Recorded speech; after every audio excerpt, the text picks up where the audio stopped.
Testing.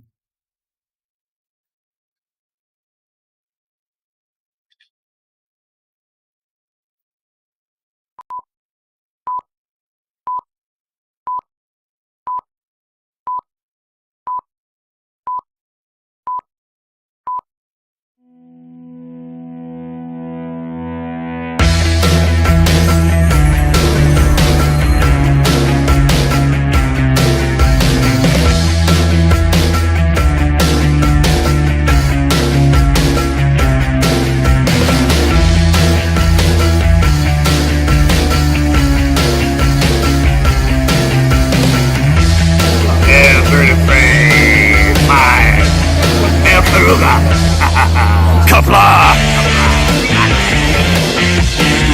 I'm going to take this opportunity, however, to suggest that we all hail Hiroki. Oh, that's all I'm saying. Forgive me, Doctor. I'm receiving a number of distress calls. I don't doubt it.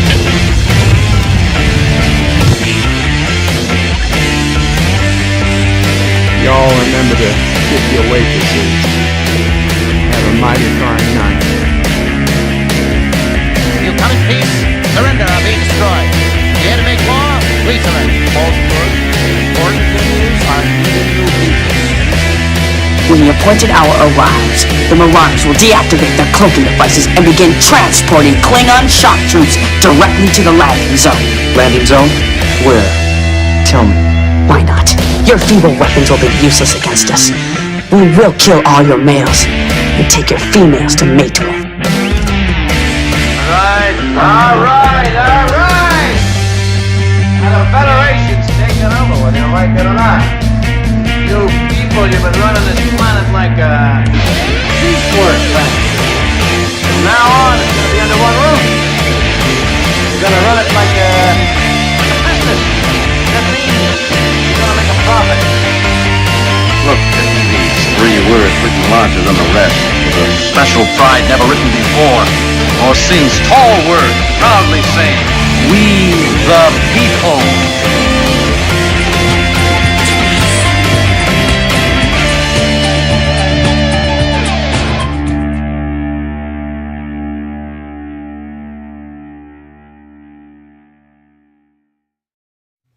Hi, I'm Nicole DeBoer. I played Lieutenant Ezri Dax on DS9, and I welcome you to Birdo Prey 5 channel. Hail Karoga.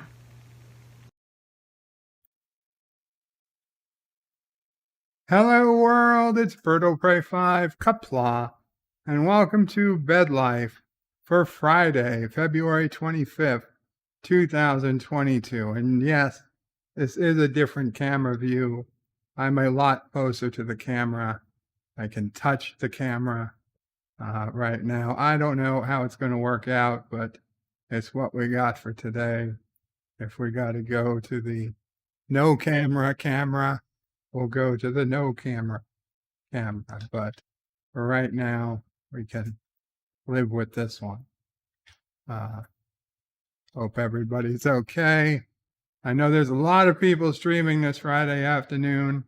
There's a lot of stuff going on in the world. Convoys, arguably the start of World War III. I honestly don't think it is. I think we will soon forget what happened here in Ukraine. I don't know what the Ukrainians will remember, and not to sound callous, but it's not really something that's going to bug me when I go to sleep, is what the Ukrainians remember a year or 2 years or 5 years from today. But I think as a whole, I don't believe what's going on over there today is going to have any long-lasting effects on the rest of the world, aside from the fact that it will raise prices even more because of the policies of our elected leaders. And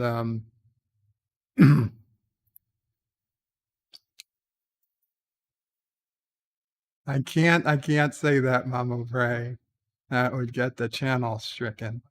But we deserve the governments we elected.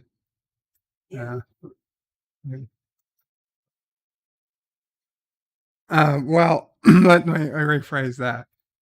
We deserve the government we get. So that's make of it what you will.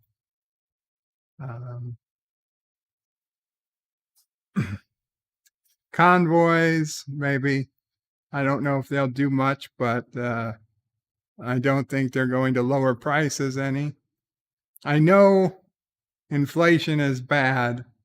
When this morning my friend told me that he paid $3 for a hash brown at McDonald's. And I didn't believe him. So I looked it up locally, and my local McDonald's, it was $2.79 for a single hash brown. Now, did he round up? Probably, but he is also in a major metro area where things are quite expensive. So it is also possible that his McDonald's was charging $2.99 for a hash brown. Right, and they're taxed. So certainly with the tax, it very possible may have come to $3 a sales tax on fast food. May well have been $3. It may have been more than $3. Perhaps he even rounded down, but holy shit. $3 for a single McDonald's hash brown. I remember it was not all that long ago. Okay, after college, I was working probably early in the 2000s, but it was after college, which I graduated in December 2000. And sometime between 2001 and 2010, you could get one hash brown for 50 cents. They often had 2 hash browns for $1 promotions. And maybe the usual price was like 70 cents for one hash brown. We are now at $3 a hash brown, people. This is serious. I mean, scary amount of inflation. Inflation that I only heard about. I lived through a little bit, but I was a month old. Carter inflation, late 70s inflation, early 80s, the type of stuff you read about but didn't really experience if you were my age. I never thought we would see it again.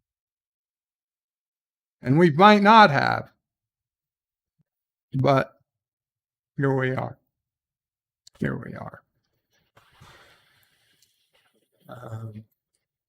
I should have got the chat set up. Thank you, John Araki, by the way, who put in $1 super chat. Live long and prosper. I'll play it now. It was Hippie Spock.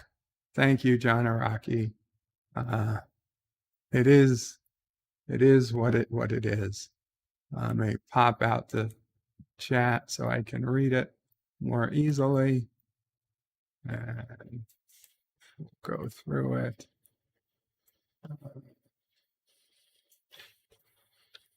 I thank John Araki. He said I was welcome. John DeMarco says greetings to all. Greetings, John. Bradley Briggs says zup y'all, zup Bradley. Mike Richards, greetings from Columbus, Ohio. Greetings, Mike Richards. Hakeem says hello all. Hello, Hakeem. Words and Pictures says Qapla. Good to see you. Good to be here. Good to see you.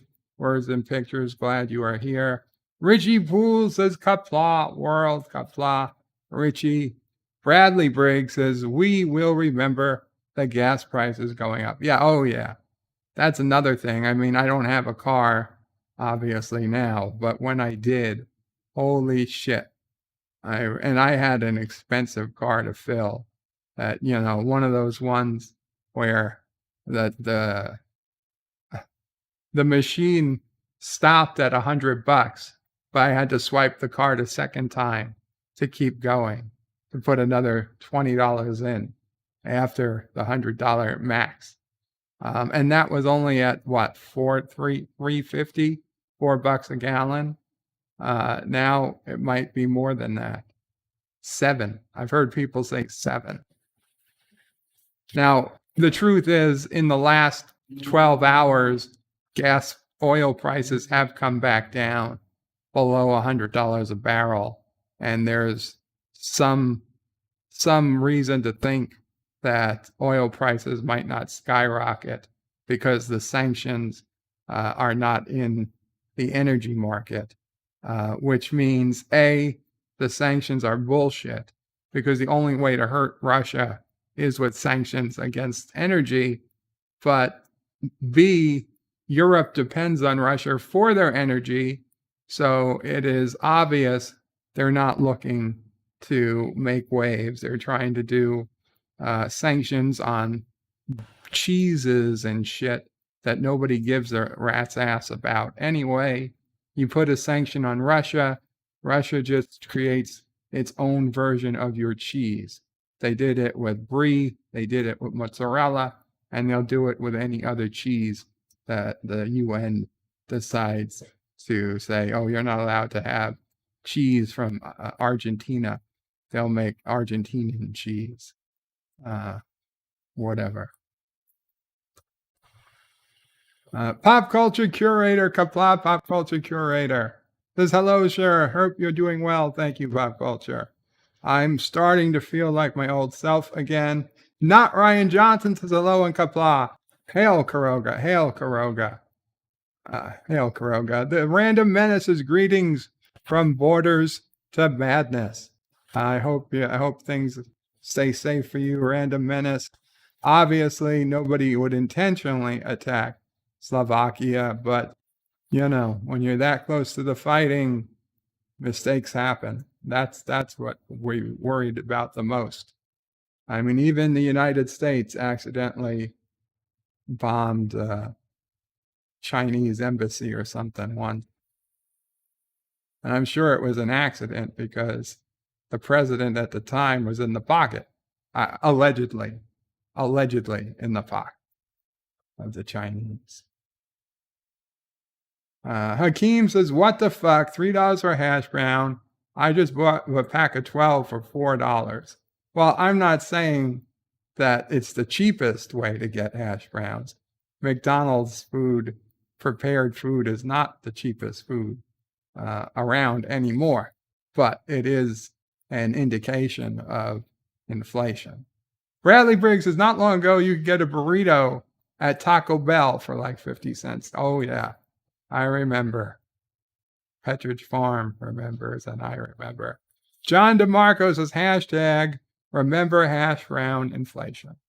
I would say hashtag remember 50-cent hash browns. Jedi Bill says, hello, Bird of Prey, Qapla, brother, warrior, Qapla, Jedi Bill, hail Kuroga, hail Kuroga. Hakeem says, Petridge Farm remembers, exactly.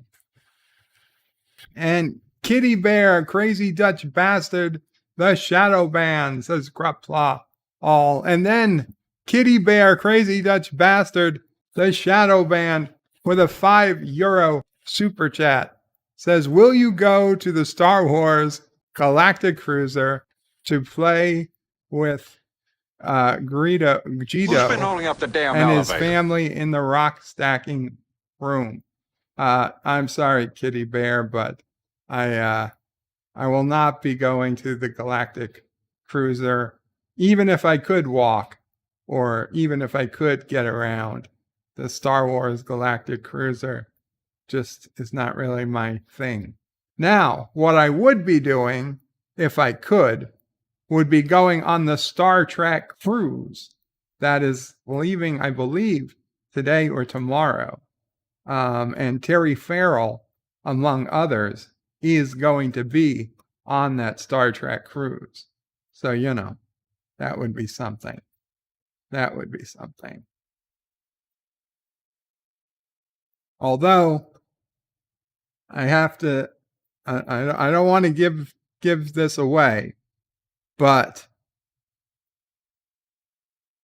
Terry Farrell, down a little peg in my book, because Terry Farrell doesn't remember how to pronounce Qapla. Terry Farrell doesn't remember how to pronounce Qapla. She apologized because it had been so long since she spoke Klingon. Could take weeks, sir. It hurt. It hurt. It hurt so much.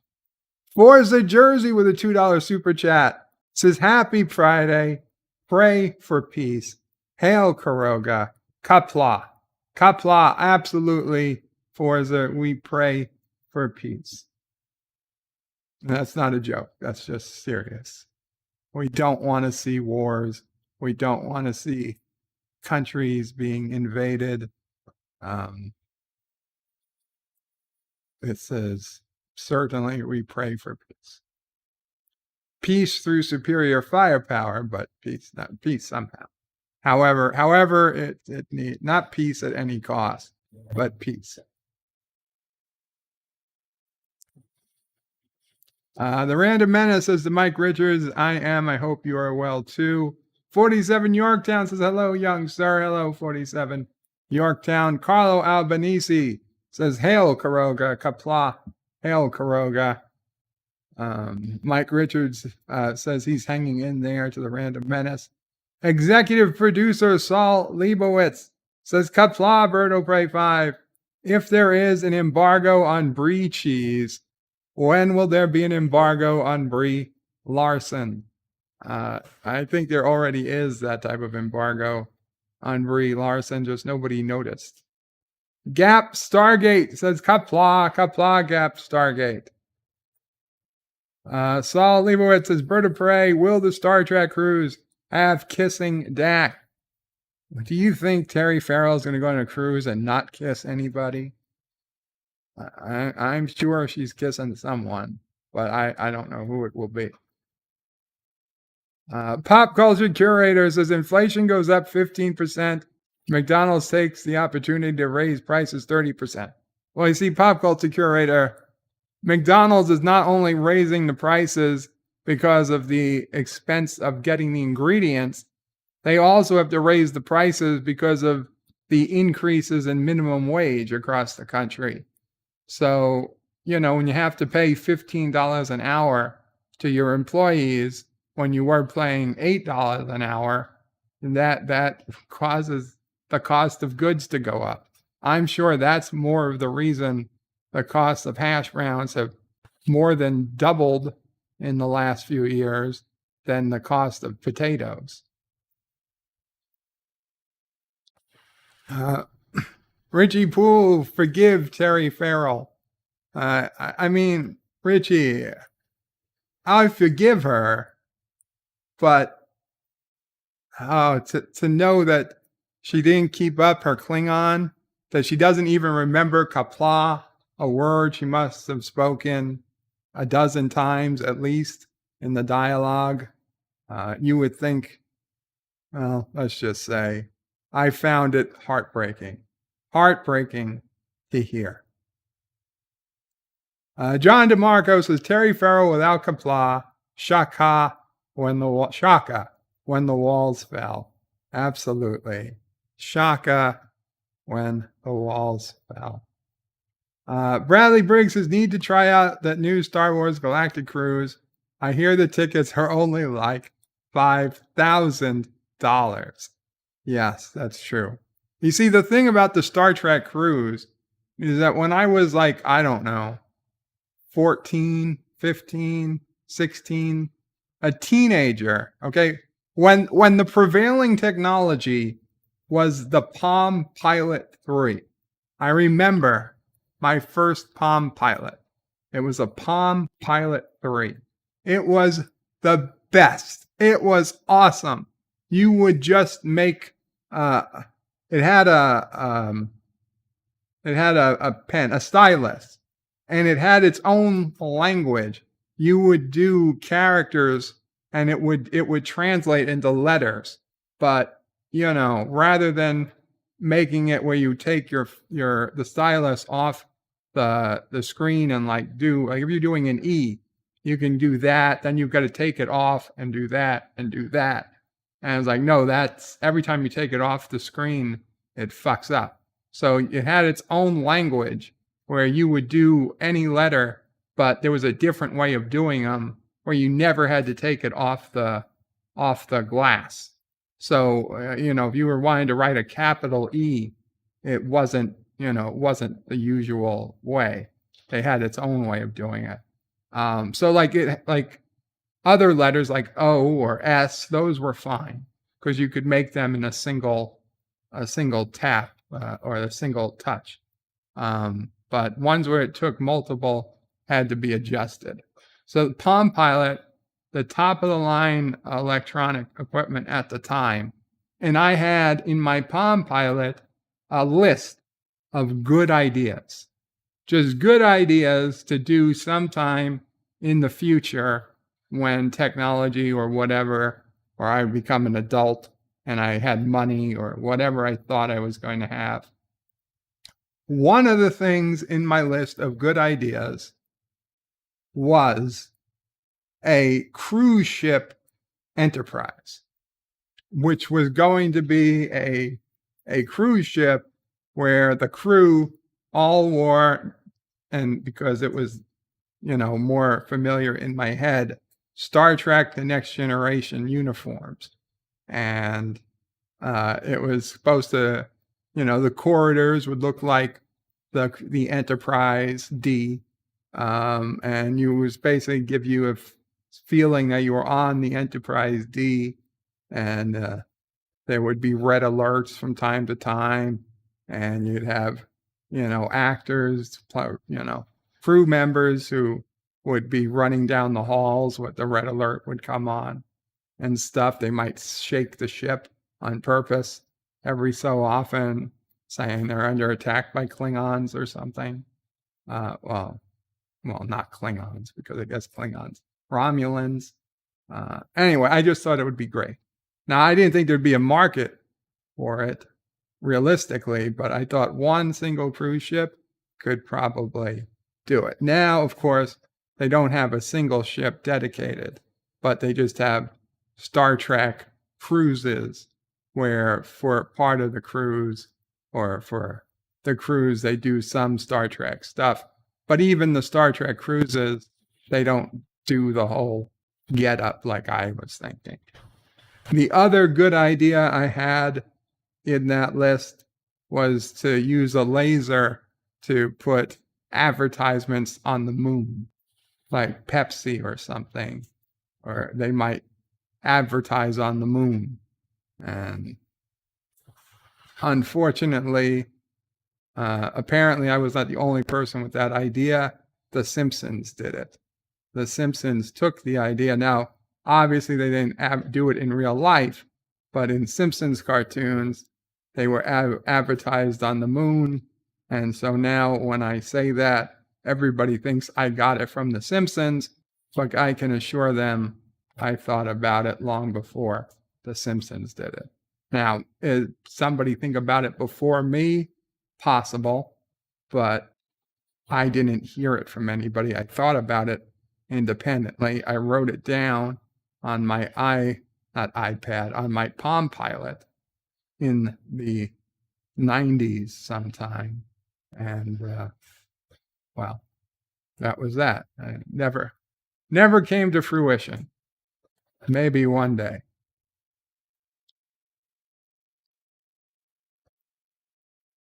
Carlo Albanese says, but profits are higher than ever. Damn Ferengi. Rock Solid Productions is in the house and uses all the emojis. Thank you, Rock Solid.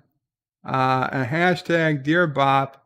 Hashtag you robbed us Monday. I robbed you Monday, Rock Solid? I don't think so.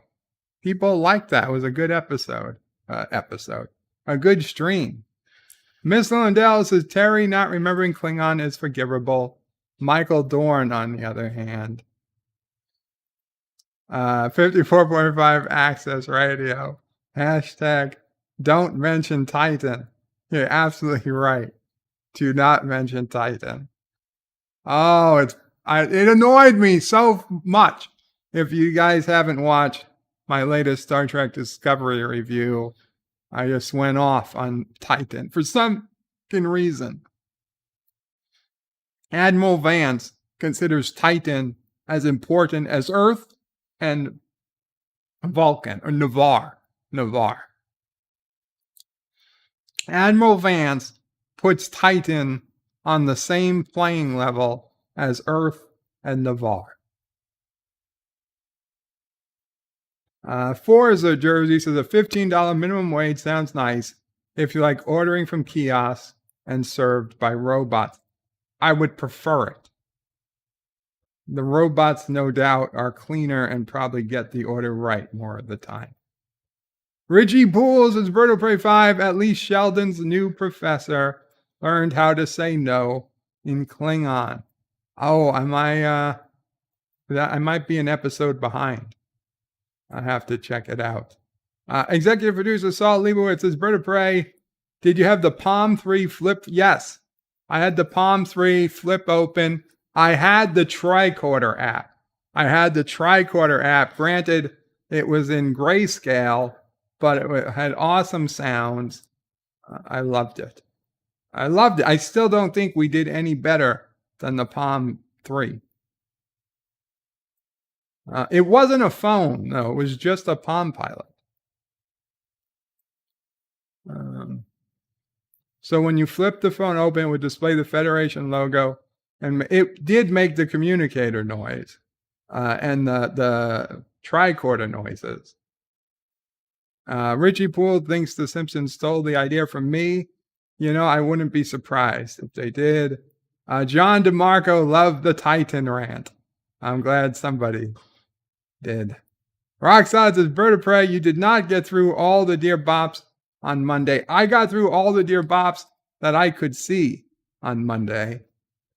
Bradley Briggs says, the worst part of coming up with great ideas is when hearing later someone else put the idea into reality and got rich off of it. That's true. Nobody's getting rich off of Star Trek cruises or advertising on the moon. Oh, Mamo Prey had the psychic hotline idea. Like right before all the psychic hotlines came out, Mamo Prey was thinking that, hey, psychic hotline, call a psychic would be something interesting. That's right, Mamo Prey. Mamo Prey might have been the original psychic hotline.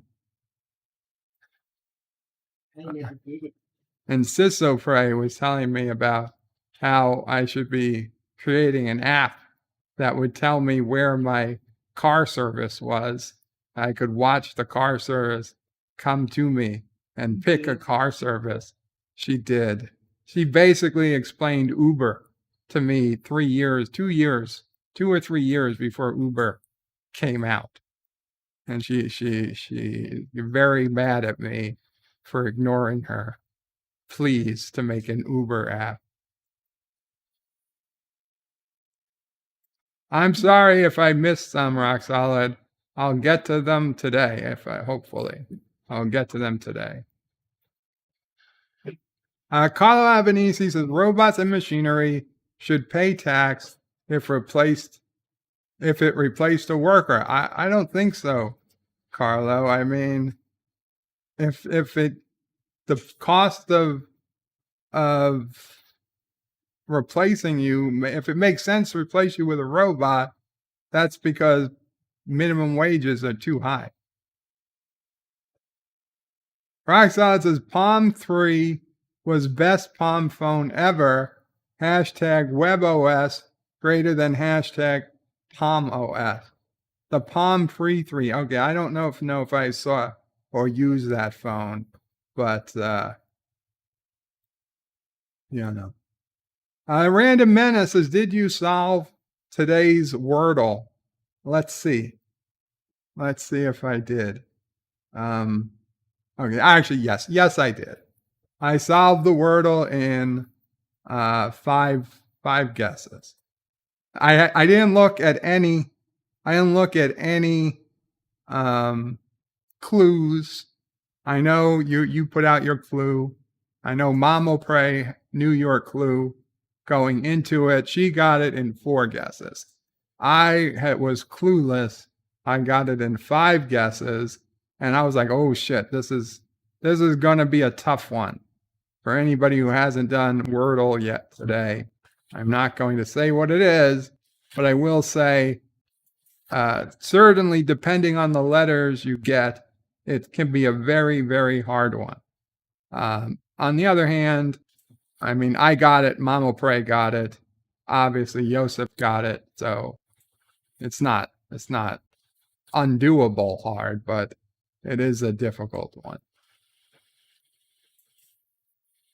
Richie Pools says, "Let that be a lesson to you, Bird O'Prey. Sis O'Prey knows best." I don't think she appreciated all the work that would have required to create. It's not like I could just do it and walk away from it. It would have had to become my full-time job. Forza Jersey says, "How are you and the fam? You seem better today." Thank you, Forza. For the last few days, I've had more energy. I believe I solved one of my sleep issues. So no more, thank God, falling asleep midday. And I'm starting to get some energy back. I just spoke with my doctor. We're scheduling another test to look at the heart. So next week, I'll have somebody come to my house and they'll do an echocardiogram to see how the heart is. And I'm going to talk to yet another heart specialist, and we'll see where we go from here. I feel a lot better. Heart failure specialist, excuse me, a heart failure specialist. I hope to see that there's been some improvement in the heart. I truly do, and we'll see. We'll see what happens. Right now, John Araki says, "Bird is suffering from low T." Actually, I do have lower testosterone.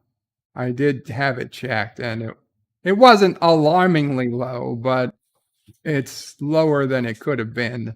I wonder now that all my numbers have improved, I should get it checked again. Now that everything else has come back, being I'm sleeping again. Random Menace says, "I went first with all the wrong letters. I was livid, and it was a pure guess after 20 minutes of guessing and thinking." Yeah, it took me some time, like 15 or 20 minutes, to go from the 4th guess to that 5th and final guess. I had used all the vowels, so I knew which vowels were left, and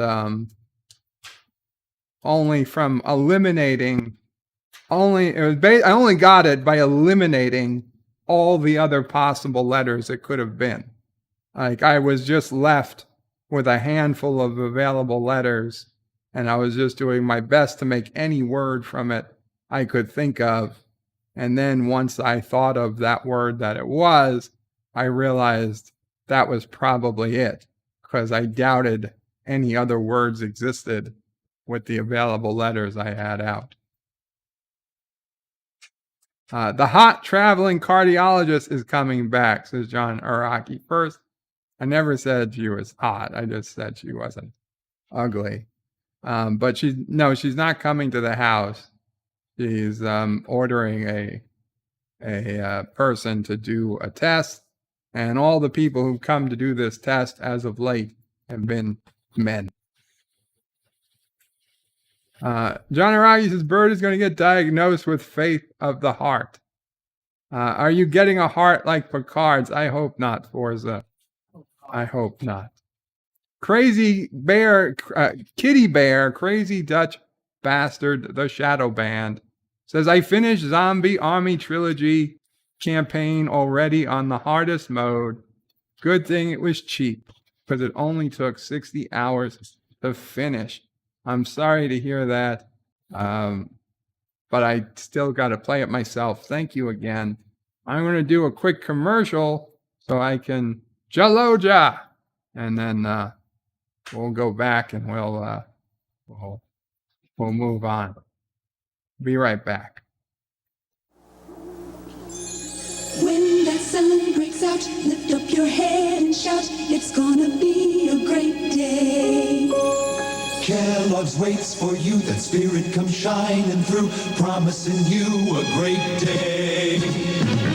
How could you think of starting this bright new morning without your K-double-L? Oh, it's double good with Kellogg's, you'll have a great day. Kellogg's has been making great days for more people for more years with more cereals than anyone. Corn Flakes, Rice Krispies, Frosted Flakes, Product 19. Trust your mornings to Kellogg's. Very best part of starting your bright new morning is Kellogg's way. It's not far away. Kellogg's will help you say there's gonna be a great, we're gonna see a great, it's gonna be a great day. The Computer Factory wants you to get the competitive edge with the Apple rebate sale. Purchase a qualifying Apple system now and get cash back. Buy the Apple IIgs for only $549 after Apple rebate, or the Apple IIc for only $549 after rebate, or the powerful Macintosh Plus for only $1,449 after Apple rebate. Hurry in to your nearest Computer Factory store for their lowest prices of the year on Apple. Plenty of stock on hand at all Computer Factory locations. I'd like to teach the world to sing in perfect harmony. I'd like to buy the world a Coke and keep it company. It's the real. I'd like to teach the world what the world wants in perfect harmony. I'd like to buy the world a Coke and keep it company. A dream, a Saturday night, a great new taste. It's a Coke, it's reaching new heights. Coke is just how you feel when you know it's for real. It's a kick, it's a hit, it's a Coke, Coke is it.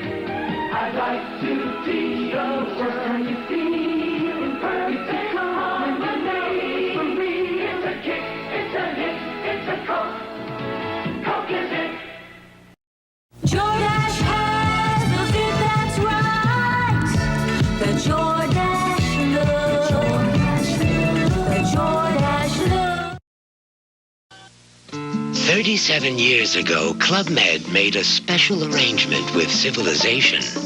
Send us your frazzled, you're crazed, you're beleaguered, you're burnt out, you're overburdened, you're tension-riddled, and we'll send you back a human being.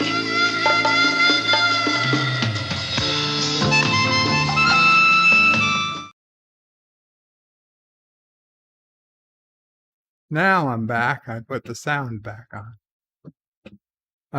Yes, Jaloja. Sorry about that.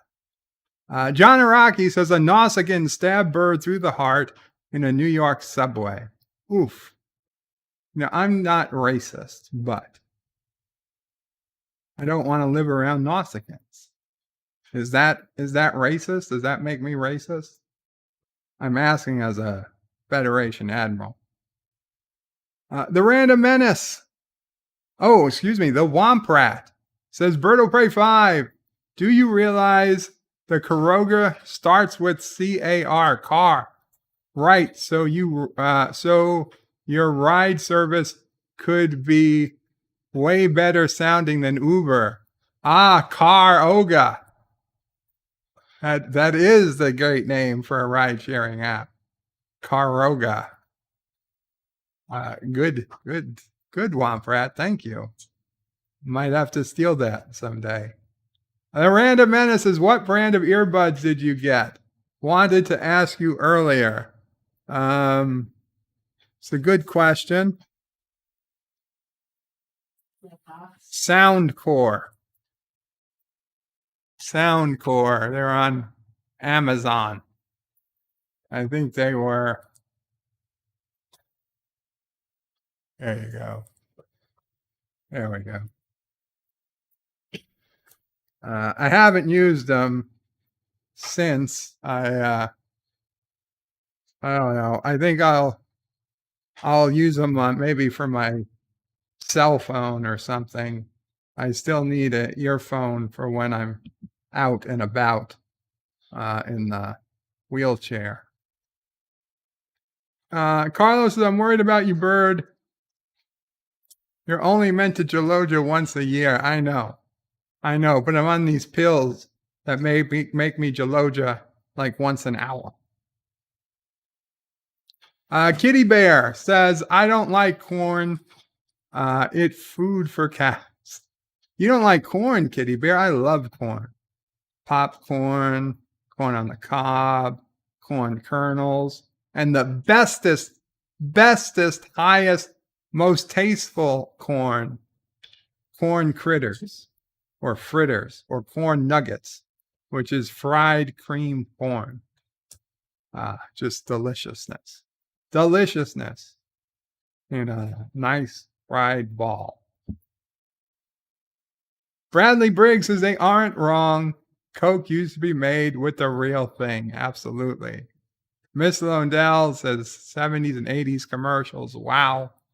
Well, we always play old 70s and 80s commercials. Kitty Bear says prefers Pepsi. Wow, Kitty Bear. Wesley Crusher's in the house. Qapla, Wesley. Says Bird of Prey, greetings, birds, salty turds, and nerds. Greetings, Wes. Bradley Briggs says these commercials are so good, they should still make them like this. I mean, they try to, but they tend to be very cringy. They don't try to make them like this.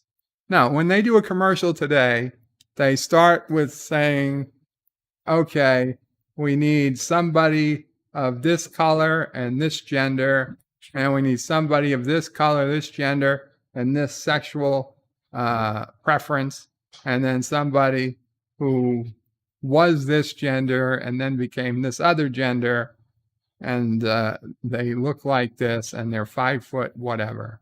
That's how they do it. None of this, let's just make a commercial, get some actors that look good, and hope for the best.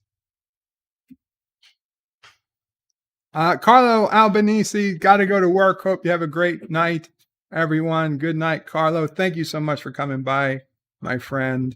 And he says, praise the soup, enjoy a good brew, and hail Caroga. Thank you, Carlo. Hail, Carlo Albanese. Ms. Lundell says, never went to a Club Med. Club Hito, on the other hand. Hubba hubba. Yeah, I think we've all seen that Hedonism 2 video with that. Talk about cringy. Cringy guy. Oh my God. Club Med, I didn't realize what Club Med was. I don't think I would have gone even had I understood what it was. But yeah. I'll tell you what was awkward AF, was going with my friend to pick up his girlfriend who is just coming back from a Club Med vacation that she had made prior to them starting to date. She had been single for a long while, and she booked a Club Med. Then she met him and they started dating, but she already had this Club Med paid for, so she went. So then she was coming back, but, she was a woman who hadn't traveled much, and she, I think she still lived with her parents, like into her, mid-20s. And so her parents were coming to the airport to get her too, and he wanted to come to the airport as, the boyfriend, and he didn't want to go alone because her parents, so he asked me to go with him. And I sure, I'll go to the airport. I like going to the airport in those days. So we were hanging out. This was probably, this was after 9/11. So we couldn't go to the plane. We were hanging out in baggage claim. And her parents came in and met them.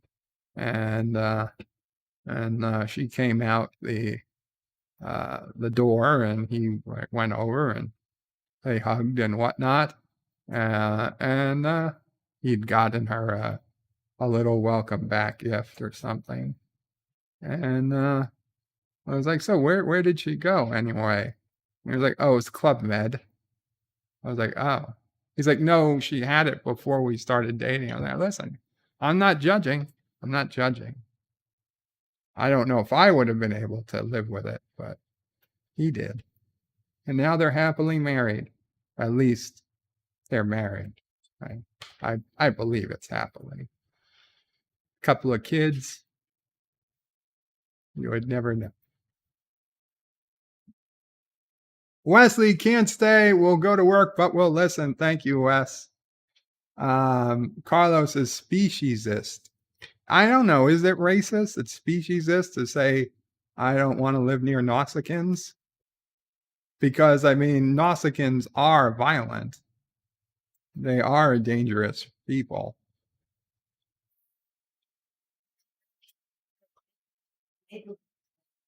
They're Nausicaans moving in?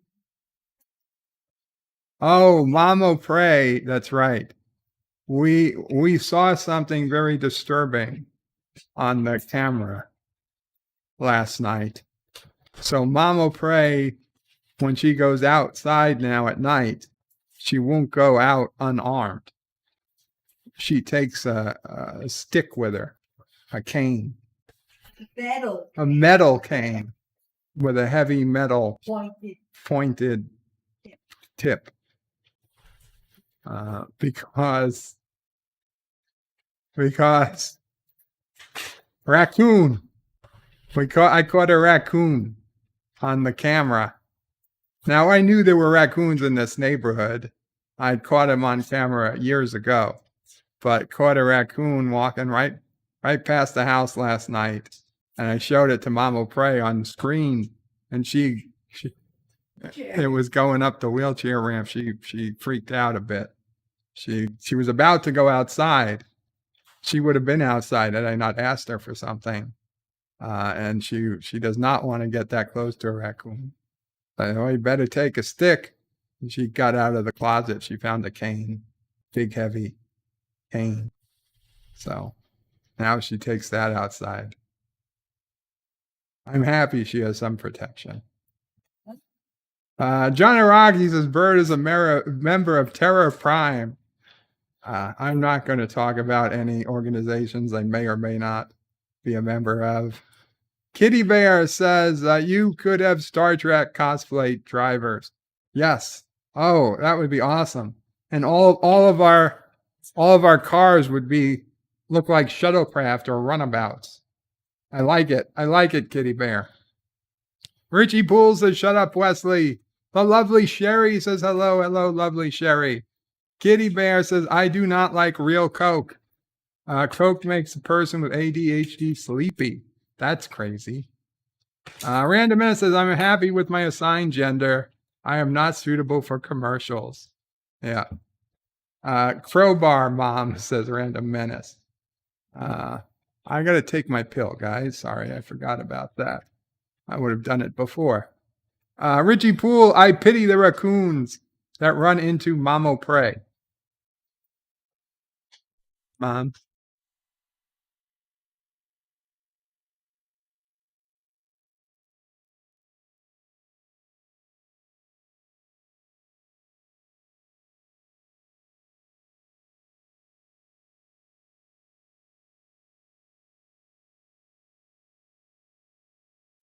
Sorry, I was swallowing water. Kitty Bear says, you got a garbage bandit. I do. Miss Lundell says, smart move, Mamo Pray. Raccoons carry rabies. This one didn't look rabid. Bradley Briggs says raccoons are as mean as they come, are as mean as they are cute. A very dangerous combination. And 54.5 Access Radio says Mamo Pray's new slogan, choose to live. Yes. The Kawat Malo. Give me a second, guys.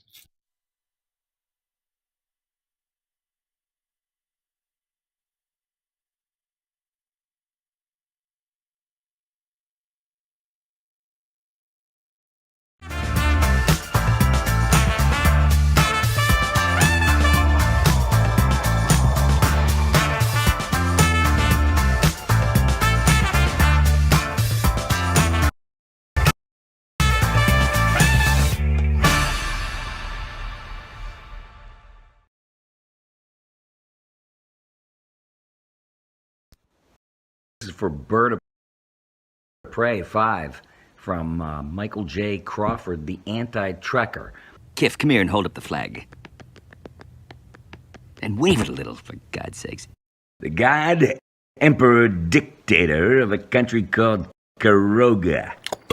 The Karogan Surgeon General, which would be me, Dr. Zoidberg. Hail, Karoga!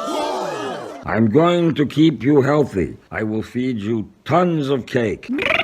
If there's any left after I'm here.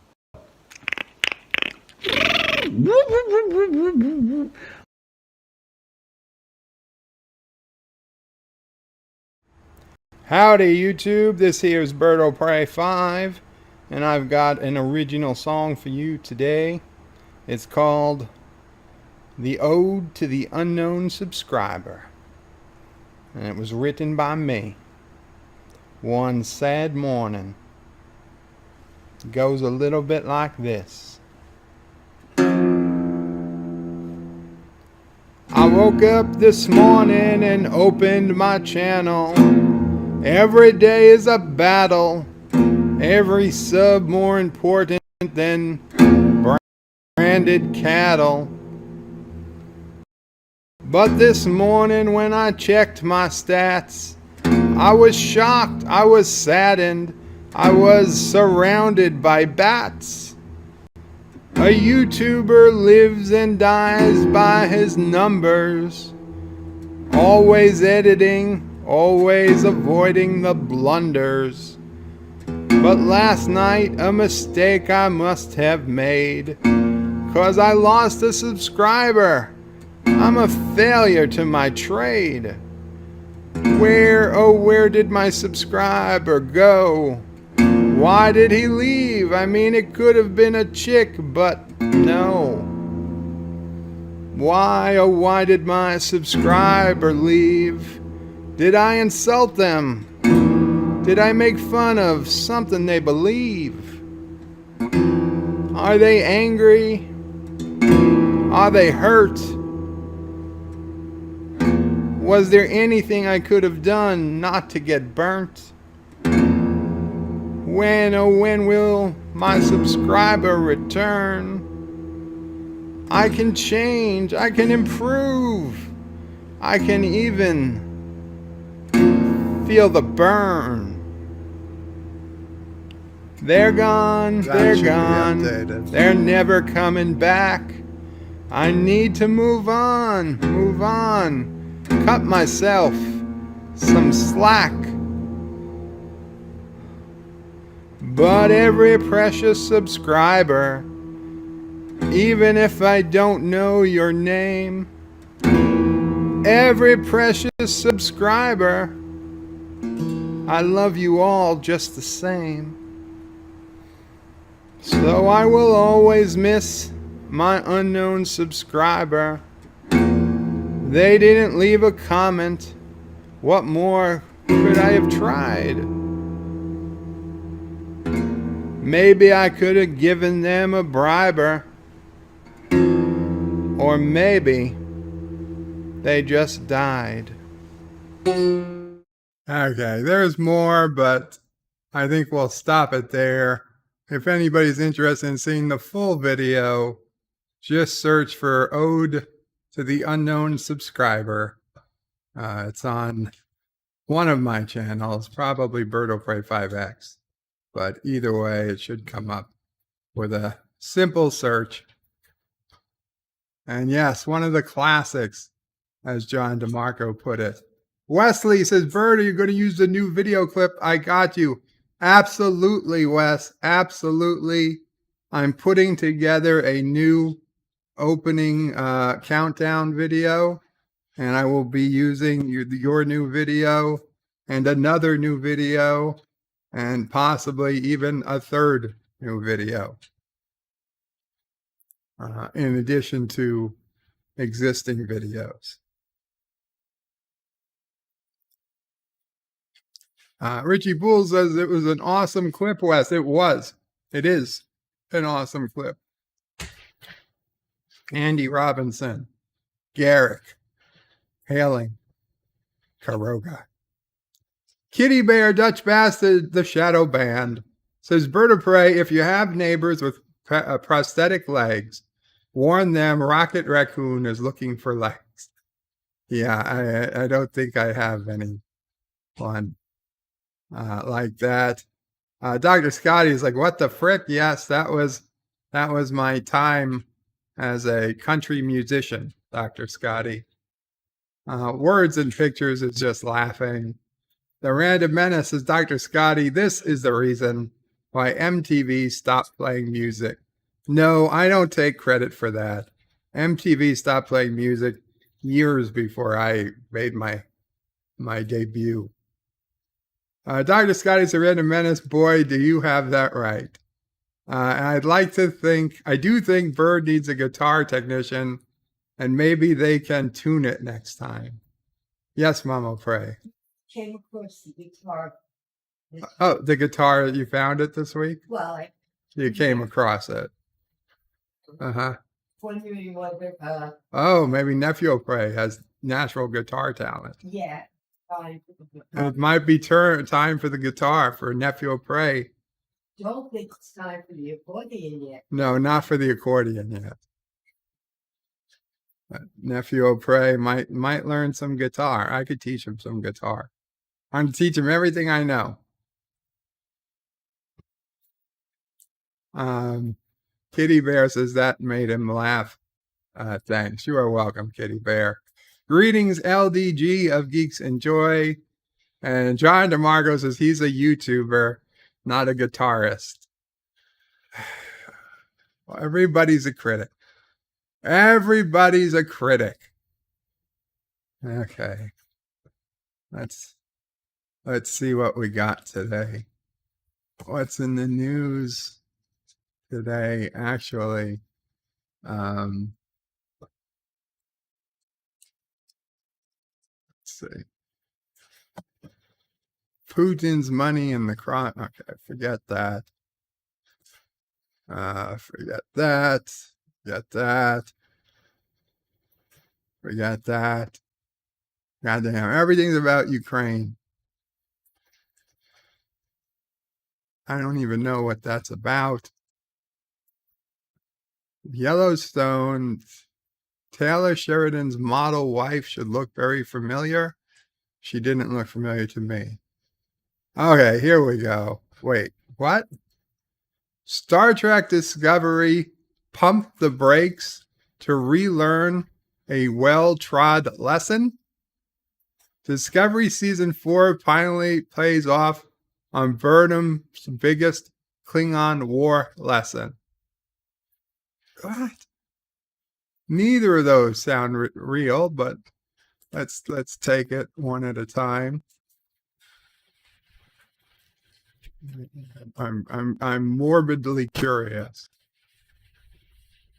Star Trek Discovery pumped the brakes to relearn a well-trod lesson. The galactic barrier was both literal and metaphorical in Discovery's latest, as the inevitable season endgame was paused to rehash well-covered ground. Why would you rehash well-covered ground? Why would you pause to rehash ground that you admit was already well covered? Except I will tell you, it wasn't well covered, and you had to pause because you changed the entire way the fucking mushroom drive worked. In season 1, we were told they could go anywhere at any time, and now you can't even get outside the galaxy with it. You can't even get to the edge of the galaxy with it.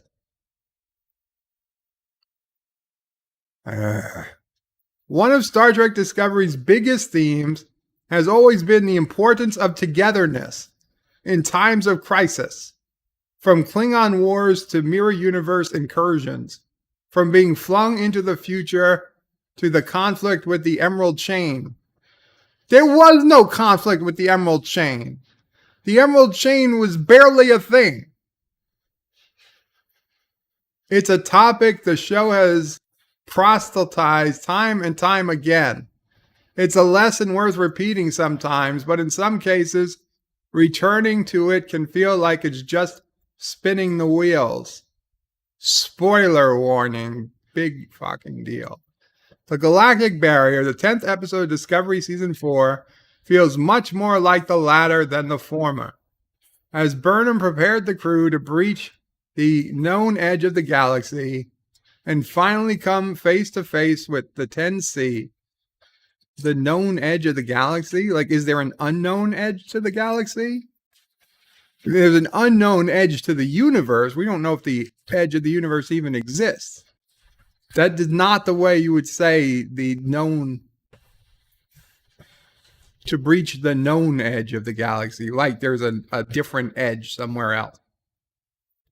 The mysterious species behind the dark matter anomaly spread between events aboard the ship as it navigated the galaxy's edge. Sorry, wrong franchise. And Tarker and Book's own attempts to find a way to do the same after they went even roguer last week. There's little in the way of forward momentum here, exactly, as the season gets closer and closer to its conclusion. Even if some forward momentum is rather literal, loose description of the episode's plot, the Discovery starts the episode at one end of the galactic barrier and finishes it on the other side. Yes, it barely moved. Bradley Briggs says, Bird plays guitar 1,000 times better than I do.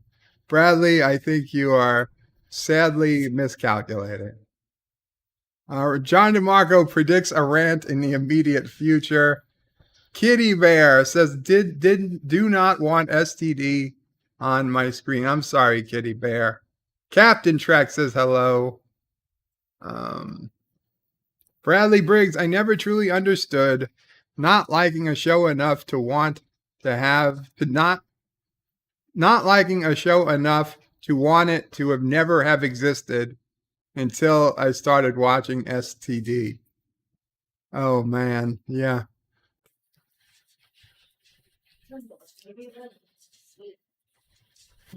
Where are we? There's Saru and the president of Navarre. So in between the literal forward movement, what is there to give the galactic barrier some thematic meat on its bones? A lesson that Discovery loves and has already told multiple times this season, let alone across the various crises Burnham and her crew have faced in the show at large. Putting aside differences and having faith in people willing to stand next to you in crisis is what will help things turn out all right. What? No, the only thing this show teaches us is that you need Michael Burnham. If you don't have Michael Burnham, you will fail. From Burnham and President Rillick, who assigns herself up for Discovery, potentially one-way trip. Yeah, but she knows Michael Burnham will be there, so she knows it's not a one-way trip. To the lingering romantic subplot blossoming between Saru and Navarre's president, Tarina. From Tarker and Book to the flashback revealed bond Tarker had with his former fellow Emerald Chain prisoner, Oros. The episode is focused on these pairs of people and their initially rocky connections with each other being strengthened in the face of impending crisis. Rilak and Burnham, for example, hardly the most friendly pairs, after the former has several times this season frustrated Michael as she maneuvered Discovery Captain for her own political agenda, find themselves butting heads again when they're sent confidential information mid-mission that the DMA has moved towards the Sol system and is just days away from doing irreparable harm to Navarre and Earth. And Titan. Don't forget Titan.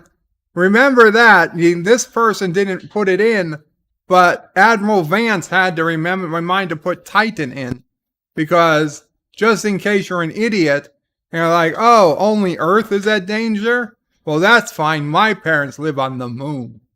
No. The whole fucking system is in danger, but Admiral Vance thought it important enough to call out Titan, especially. In fact, I think he said Navarre, Titan, and Earth. What was that last one you said? Earth? Yeah, Earth. Fucking Titan. Goddamn. Words and pictures. I searched both Bird of Prey and Bird of Prey 5X for Ode to the Unknown Subscriber. Nothing came back. Oh, I am so sorry. I will find it. I will find it before we end the stream today. Hashtag don't forget Titan. Absolutely. Meanwhile, as Targar and Book return to the chain encampment, the former escaped the cost of leaving behind one of his only friends. We got to learn the rogue scientist's backstory and why he's willing to risk so much to find a way to stop the DMA, to flee to the life he had imagined with his former scientist friend. Surprise! It's another story about two people who at first couldn't trust each other. Oros because he was looking for a way to escape the Emerald Chain to a parallel universe. Tarka because he was assigned to work with the engineer initially as a secret chain plant to gauge Oros' loyalty, finding common ground, and ultimately preserving through a crisis with strength of their bond. The galactic barrier is this lesson told time and time again, in scales big and small.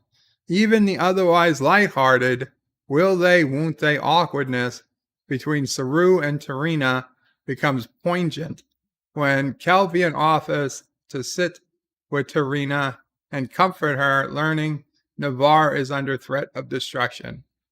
And it's not necessarily a bad lesson for Discovery to teach. It's been a vital theme across the entire show, but it's one this season alone has leaned on multiple times already, stretching to wider plot arcs to keep returning to this well. Each time it does so again without really having much more to say. In other words, you can just say it's sucking because they've done this story over and over and over again. It's good when people work together when the shit hits the galactic fan. The impact of the ultimate message feels undermined. In season 4, we've already had this lesson put at the forefront of the show's storytelling with Michael and her mother, and then again with the Federation decided to vote for peaceful contact with the 10C just a few episodes ago. It's also powered the rift between Michael and Book as they've gone down their divergent paths to find a way to stop the threat of DMA. With just a handful of episodes left in the season to tackle some pretty vital elements, we still know nothing about the DMA's real purpose. No, we do know the DMA's real purpose. That they told us last week. It's a mining ship or mining device. It mines boronite or whatever the fuck it's called. We absolutely know what the DMA's purpose is. We don't know the species behind it, but as someone said today, there's a good chance they're going to turn out to be humans. Still, with its unofficial designation, this rehashing of familiar themes, not really having more than to say about it, feels like Discovery is just treading water before it enters another, presumably explosive endgame. It's treading water before the toilet tank flushes it down.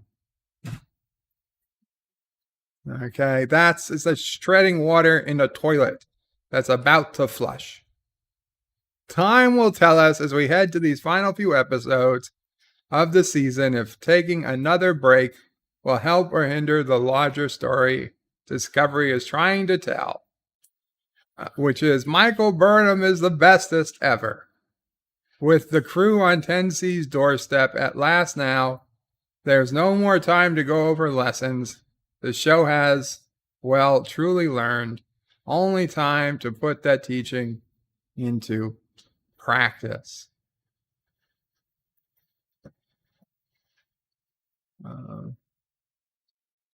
Kitty Bear says, if this STD is so bad, I wouldn't even let the worst person in the world watch it as torture, in fear they would kill themselves to make the horror stop.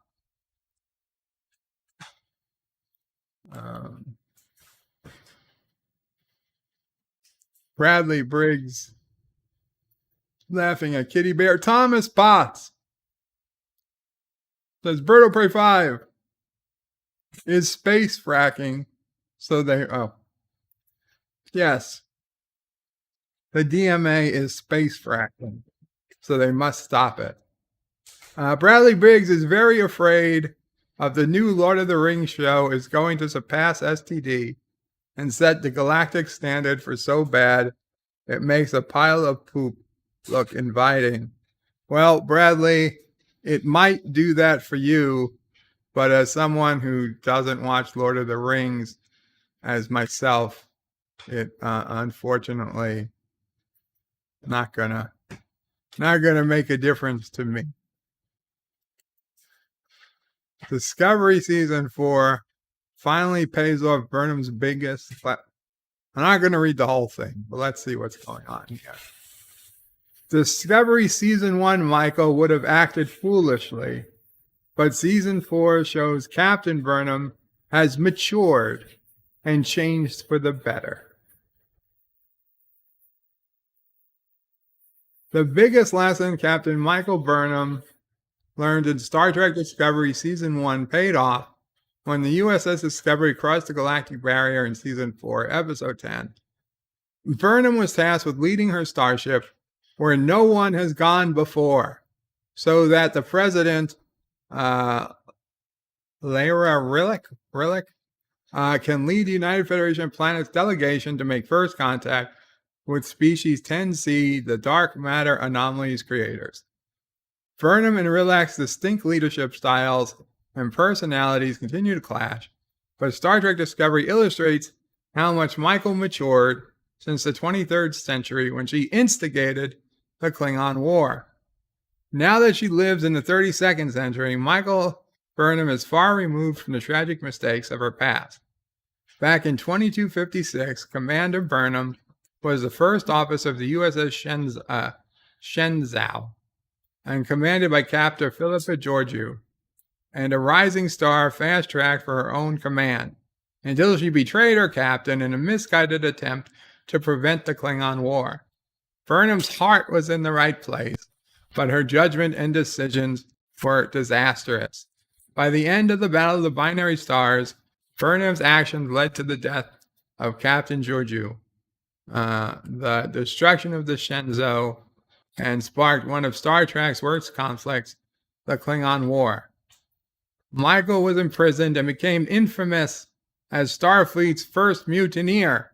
No, impossible. That never happened, because there was no mutiny. Never happened. The primary state of Star Trek Discovery has been about Michael's redemption and rededication to values of Starfleet. Okay, obviously this article doesn't understand Star Trek history.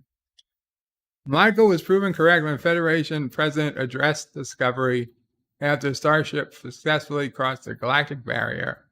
Heeding Burnham's advice, Rilla came clean to everyone aboard Earth that Earth, Titan, and Navarre are in jeopardy from... Why did they not mention the moon? Why would you mention Titan and not the fucking moon? There's Luna, there's all these cities on the moon. Why do you fucking mention Titan? Titan doesn't mean shit. What about Mars? What about the fucking shipyards on Mars? Mars has a big population. Why doesn't Mars get added? Why doesn't any of the fucking colonies Vulcan have get mentioned? It is so ridiculous. Why do they fucking keep mentioning Titan? It makes no fucking sense. You dumb fucks. You dumb fucks. Titan is bullshit. Just because you had a scene with Titan in it earlier in the last season doesn't mean Titan is the only fucking colony. Fuck.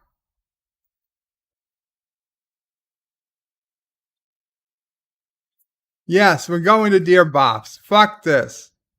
No, I'm not ranting. I'm angry. I'm tired and fuck you, Discovery. The canceled storyline that could have saved Enterprise. You know what would have saved Enterprise? Just fucking doing it another season. Yeah, it was canceled. It was getting good. It was good already. What? In a Mirror Darkly, yes. Okay, so they're saying the mirror universe could have saved Enterprise. Shatner's return. At the last minute, evil Archer was betrayed by evil Hoshi, and she is installed as Empress instead. This was a myth that when the mirror universe was eventually revisited on Discovery years later, Empress Sato was no longer on the throne. Right, because she was probably dead, because it was a long time later. The ambitions for the episode were high, the two-parter immensely entertaining, thoroughly and scorn, but there was a plan to make it even more eye-catching with the inclusion of Captain Kirk himself, played by William Shatner. Executive producer and fourth season showrunner Manny Kato gave an interview in 2014 where StarTrek.com explaining Shatner was not only intended to participate, but was actually interested in participating. This would have been a giant return for Shatner, whose famed character died at the end of 1994's Star Trek Generations. It was unclear what role he would have played in the story, but his participation would certainly have been enough to garner attention from the public at large. At least that's what Kato thought. Kato seems to have known the writing was on the wall about the cancellation of Enterprise. As he explains, the casting gimmick was a bit of a last-ditch effort to gain attention of Paramount's higher-ups and earn just enough approval to lead to a fifth season. Sadly, the gimmick didn't work, as Paramount was unwilling to pay Shatner's fee. God damn it, Shatner. The show was already flagging, so a larger budget to cover what was clearly a stunt wasn't in Paramount's interest. Couldn't you have done that for free, Shatner? Or for scale, or whatever the least you're allowed to charge is. Anyway, let's check some Dear Bops soon. Bradley Briggs says, Kitty Bear. Kronos says, hey, ranting bird of prey. Hey, Kronos. Bradley Briggs says, Kitty Bear. I've had to explain that to people myself. I tell them to give me anime shows a try, and they have a long list of good shows to watch. Words and pictures gives me a heart with the fire. Mr. Lindell says, don't you just love when Bird goes on a rant? Kronos says, someone's feeling better. Bradley Briggs says, you know it's bad when it's triggering Bird. The Shatner. Yes, the Shatner. Okay. Dear Bop time. Dear Bop. And we have our first from Gary Katzer, our very own Rock Solid. And he says, public versus paywall. The many faces of Matthew. Why are some people like this? Why are some people so dirty behind paywalls? It seems like those who project such a clean lifestyle have the dirtiest backstories. Please see the attached for a perfect example, but I warn you, it might be disturbing to some audiences. Matthew in public and Matthew behind a paywall. Well, let's see. You can see it here.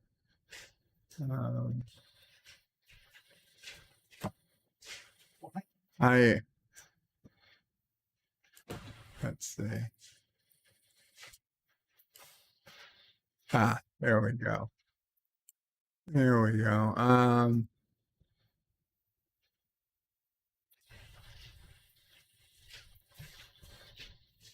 Let's see.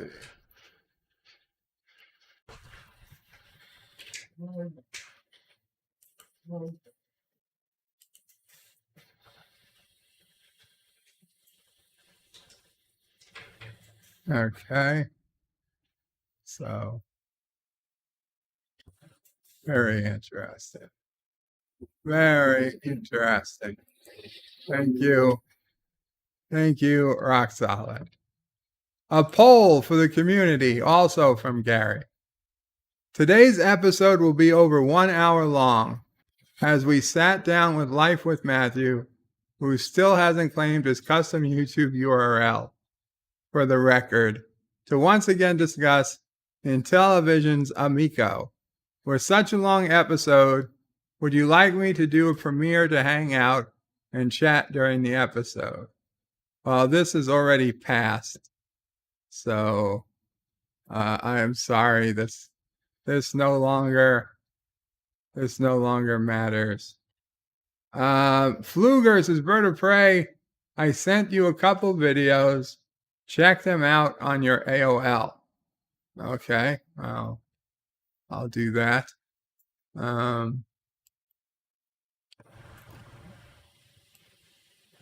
will put the link that Rock Solid put. I don't know. I think it's probably past due, but not past. Anyway, let me go to AOL and see what's going on here.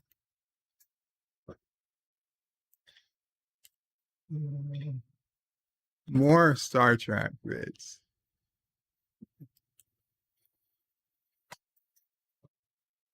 Bird clip.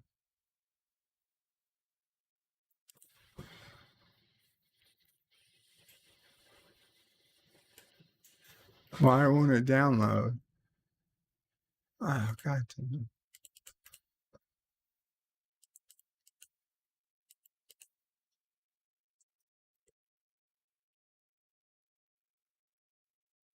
There it goes. Downloads.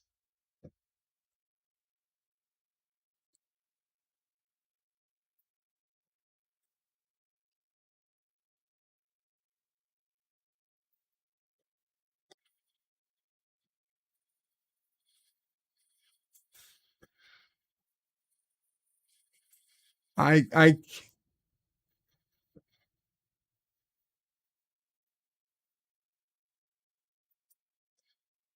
Okay, it's a commercial. Thank you. I will add that to our list of commercials once I check and make sure it doesn't cause any copyright strikes. I appreciate that. Thank you. Okay, back to Dear Bob.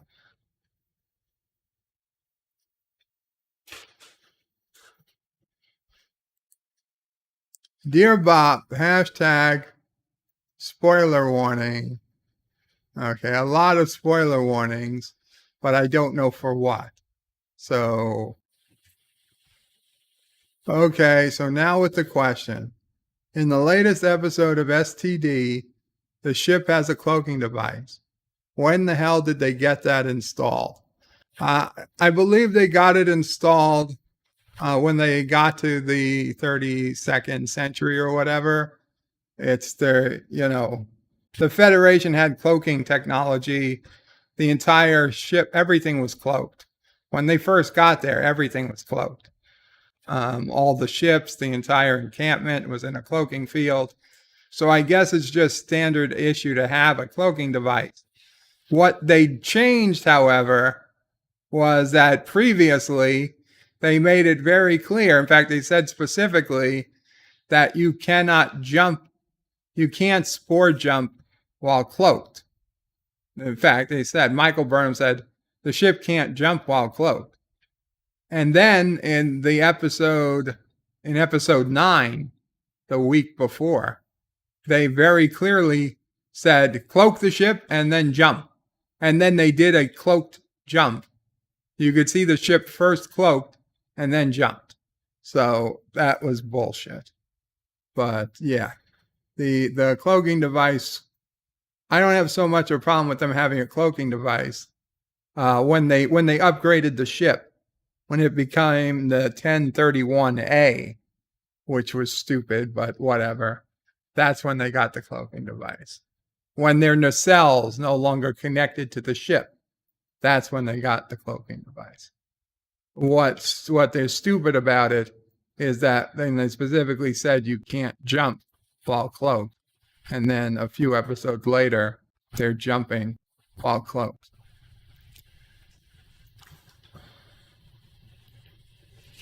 Dear Bob, why did Gary from Not Solid get to write 22 Dear Bops last Friday? Not to mention they were all extremely weak questions. Like questions that the news media asked Biden. I was expecting Gary to ask about your favorite ice cream flavor. G's unsubbing Jedi Bill. I highly doubt this is Jedi Bill. And I highly doubt anybody's unsubbing. And I like easy questions. I prefer them. But that said, I don't need people writing 20 plus questions just for the sake of writing questions. So in that respect, although whoever wrote this was being a dick, I kind of agree. Please, people, I don't need. Well, if you got to do it for, if it helps, it helps. If it helps you to write questions, then by all means do.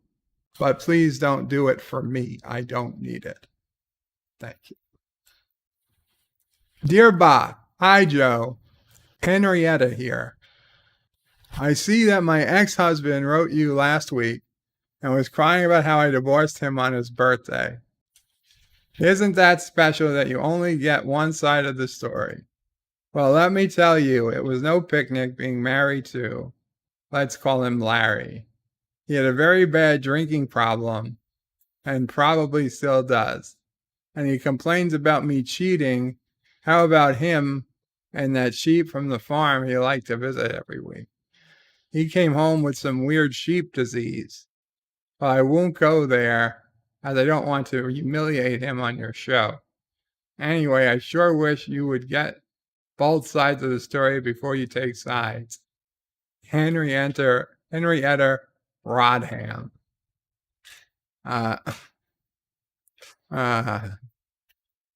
Like Hillary Rodham Clinton. of those rod hams. I already know. I don't even need your side of the story, Henrietta. Please don't write anymore, Henrietta. Is that Ciso Prey? No, Chrono. Dear Bob, just wanted to let you know, what is your favorite ice cream flavor? Mine is Tutti Frutti, Gary. I just like regular chocolate. Plain regular chocolate. Preferably Haagen-Dazs. Bullshit, says Gary. After all that wait and you skipped the last numbers. Gyped. Gypped. I didn't see him, Gary. I didn't see him. Dear Bob, any thoughts on the best way to remove a hamster? No, I'm not even going to read that. Richard Gere. Dear Bob, how does the show The Simpsons predict everything correctly? They even predicted the truck convoy thing in Ottawa. Did they use Project Looking Glass to get an accurate read of the future? If so, how do I get one of those Project Looking Glass devices? Salty. I don't recall them predicting anything about a truck convoy in Ottawa. I did see that they had to so-called fact check a meme where somebody had edited together the episode from where Homer and Bart become truck drivers, and I guess a later episode where Justin Trudeau has to run away from his house in Canada to make it look like they predicted something. But The Simpsons did not, at least not at the time I stopped watching it, which was like, I don't know, 3 years ago now, had not predicted anything about a trucker convoy, especially a trucker convoy in Canada.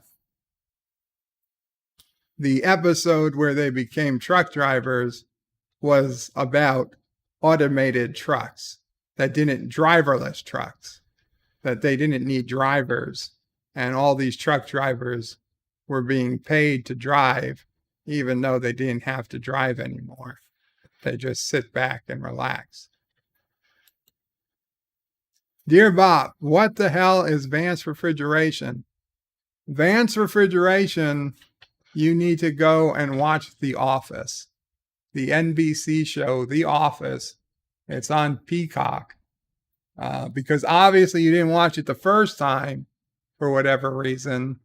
The Office is one of, if not the funniest shows ever created on television. It's like, I don't know, 8 or 9 seasons. It is hilarious. Half-hour episodes, 25 episodes a season on average, I'd guess. It is good stuff. Now, it does take, there's a learning, there's a curve. You got to get through the first season, okay? It changes. They change it after the first season. The first season might be hard to get through, but by the second season and all the rest through, it's a much better show. It is hilarious. It is great. And you should just watch it. But Vance Refrigeration is from The Office. Captain Track says, Birdo Prey 5, someone unsubscribed from my channel because they did not like a stream. So people do for stupid reasons. Well, yeah, I mean, I don't know if not liking a stream, I wouldn't unsubscribe for not liking a stream, but I get it. If somebody doesn't want to see a political stream and you stream a political stream, I get it. I'm not saying I agree with them, but I do understand. Now I don't know if you're talking about the stream you did this afternoon where you were doing the convoy. If that's the stream you mean, I don't agree, but I could understand why somebody doesn't want to support somebody who has different politics than them. Again, not me. I totally support people's right to have any politics they want. I don't go around unsubbing for people because people have a different political leaning. And I think people who do unsub from people because of politics are stupid, but I understand where they're coming from. It's okay though, Captain. If you're not upsetting somebody, then it means you're not really taking a stand.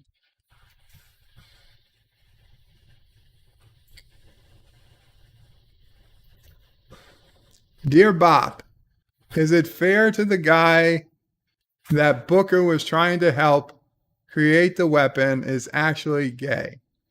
Are there any straight characters in Starfleet? Well, to be fair, Tarka isn't in Starfleet. He never was. He's not Starfleet. He was working with the Federation, but he is not a Starfleet officer. He's not enlisted. He has nothing to do with Starfleet. That said, it is a bit weird that there are so many people. Well, to be flat, there seems to be an overrepresentation of LGBTQ plus people on Discovery. So if that's a problem, that's up to you. It's not particularly a problem for me, but it is weird. It doesn't make sense. But if that was the only problem, we would be in a much, much better place. If the only thing I had to complain about was that there's too many gay characters, because, what is the, percentage of homosexuality or LGBTQ plus people compared to the average, then who's to say it hasn't changed in 1,000 years? 1,000 years is a long time.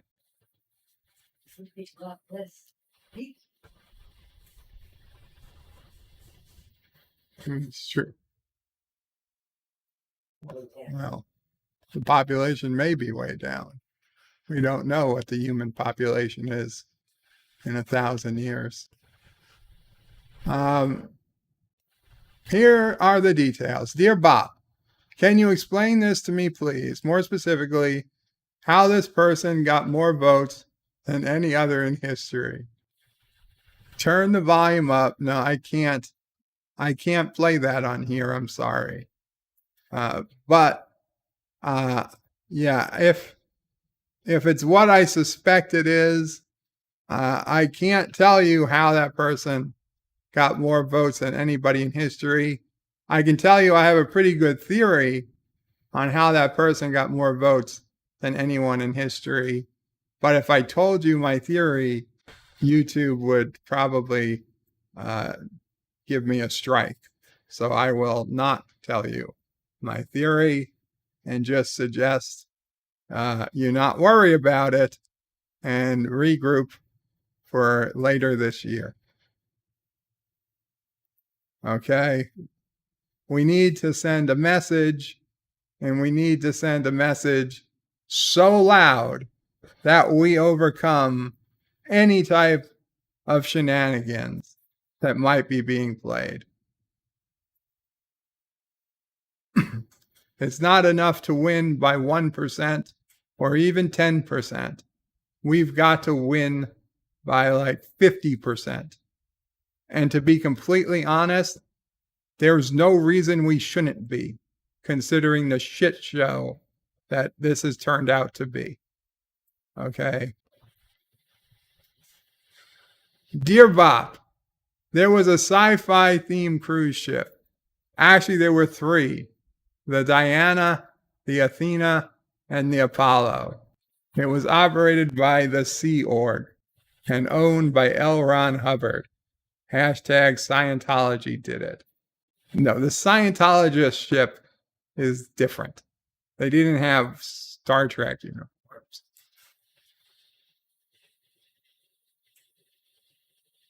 Chronos says, what can't you play? I'm not going to play a TikTok video that's clearly a Joe Biden video. Dear Bob, earlier this week, I received a message from an ex-girlfriend that was extremely alarming. First, I had blocked her years ago, but she started a new account. This wasn't something recent, and I don't think she started the account just to get around the block. Her message was innocent enough, saying she had seen I was now married and was glad to see I was happy. For several days, I left a message there, but last night I just responded with a thanks, not even spelling out the whole word. Should I have even responded with that? This woman was batshit crazy to the point I had the police visit her home to leave me alone after I broke up with her. Here are examples of her messages. Leave me the F alone, you dumb C. I dropped stuff off at your house. I missed my period. I go to the doc on Monday. So she never missed a period. She never had stuff to drop at my house. She was just crazy. Should I have even said thanks to her, to this woman? Should I have just let the crazy woman lie? Should I ask her what the hell she wants? What should I do?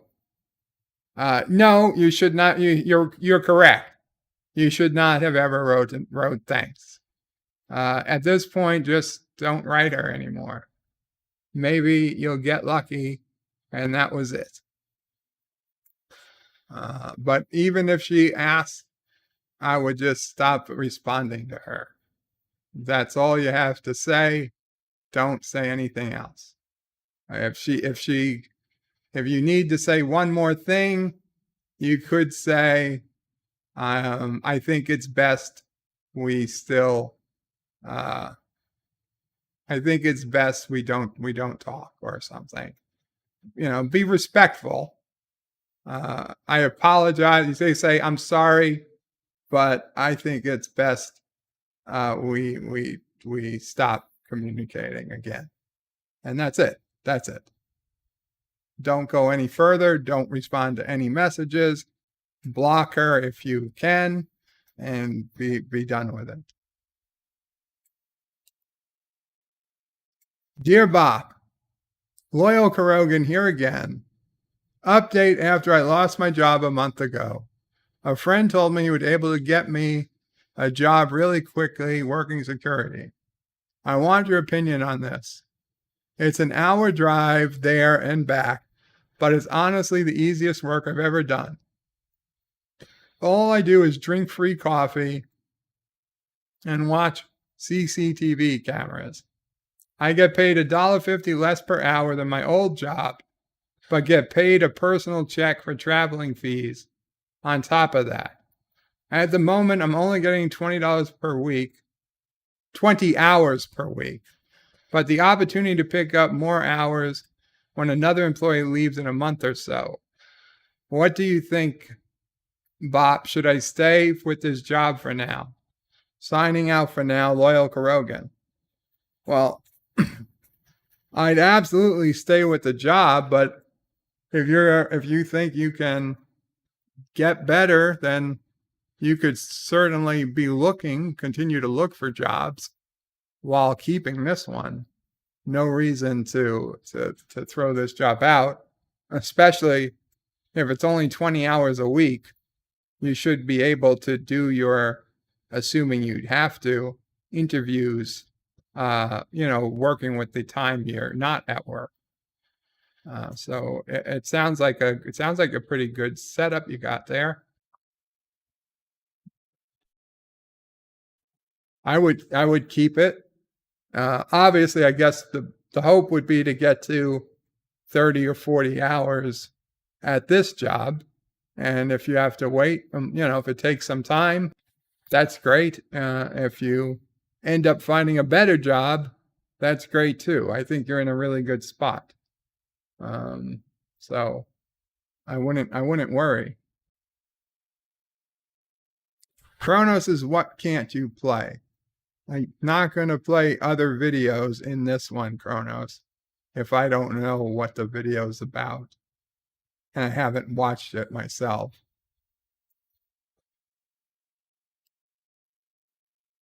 What's your favorite ice cream flavor? Asked Gary Katzer. Chocolate, Gary, chocolate. Plain chocolate. Dear Bob, The Office is beyond stupid. I'd rather want. No. The Office is great. Okay, it's the best comedy NBC ever put out. And that's including Saturday Night Live and Seinfeld. Dear Bob, what side do you tailor to?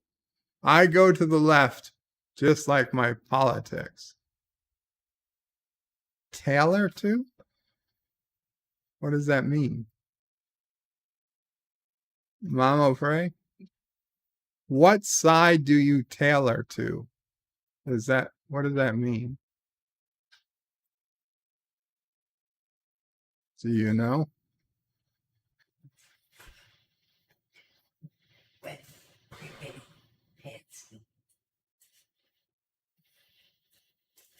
I haven't had my pants fit in a long time, but I don't know. It's been a while. I guess whichever side it felt like that day. I don't think I had a dedicated side.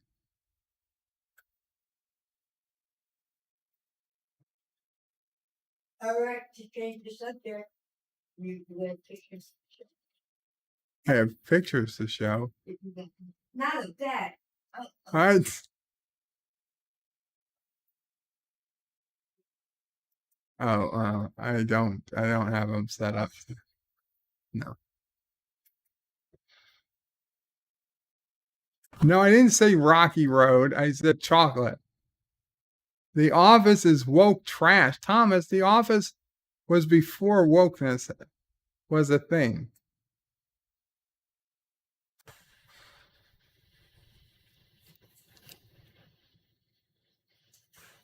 Okay. Is there any other Dear Bops? There does not appear to be any other Dear Bops.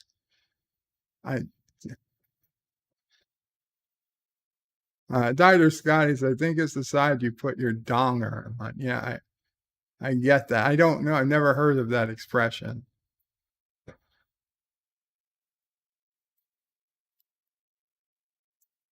Okay.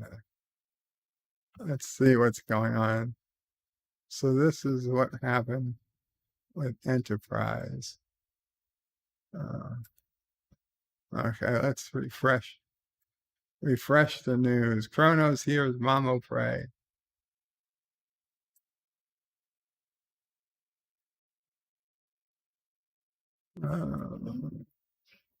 No. Russian offensive unexpectedly slowed by fierce Ukrainian resistance. Oh. They're looking for volunteers from neighboring countries. Yosef, Ukraine needs you.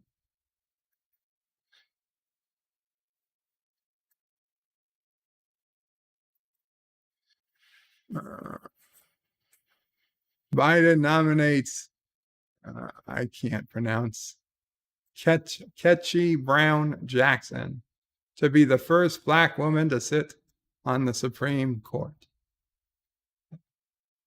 I wonder if she will get past the Senate. CDC eases mask recommendations for 70% of the country, including inside schools.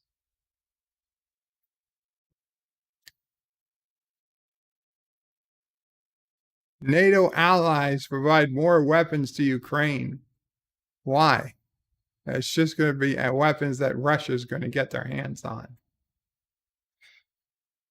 Ukraine's Volodymyr Zelensky warns EU leaders, this might be the last time you see me alive. Well, that's unfortunate.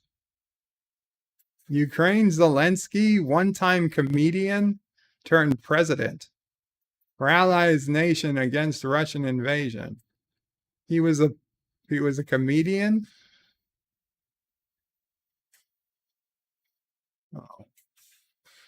What was it, Joe Biden? I'm afraid. Ukrainian President Vladimir Zelensky said he would remain in the nation's capital amid the Russian invasion. An actor turned politician, encouraging his country to stay strong in a time of war. Zelensky released a short video address early Friday local morning, appearing unshaven and in a t-shirt, in which he said that despite misinformation to the contrary, he was still in the capital. I remain in the capital. I remain with my people.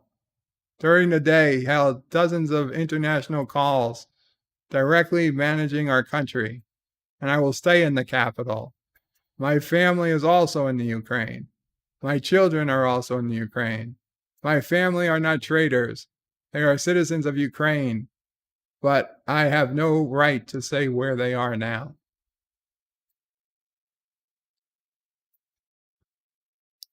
Oh, that's scary.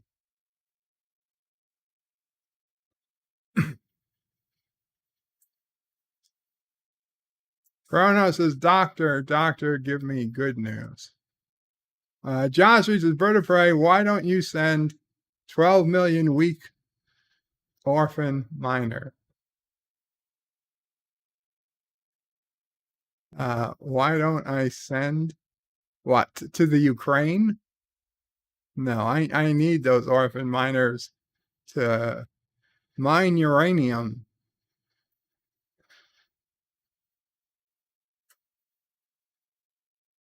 Opinion. Kenshi Brown Jackson won't be able to change a radical court yet. No shit. Yellowstone. Taylor Sheridan's model wife. Oh, I read that one already. Weird space triangle captured by Hubble telescope.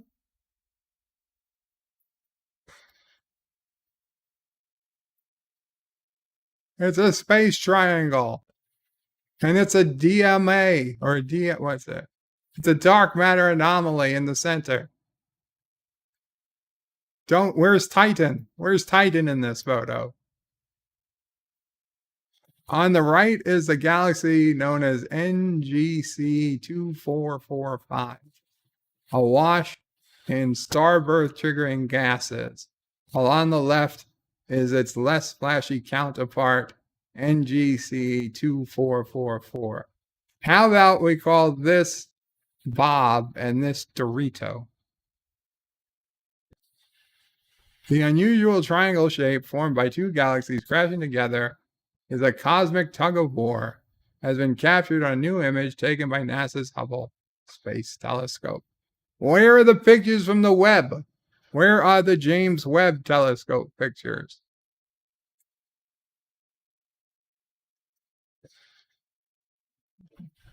Boring. Hubble is such old news.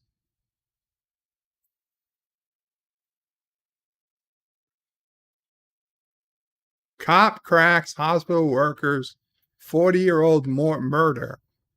But who killed her? Well, if he cracked it, wouldn't that be?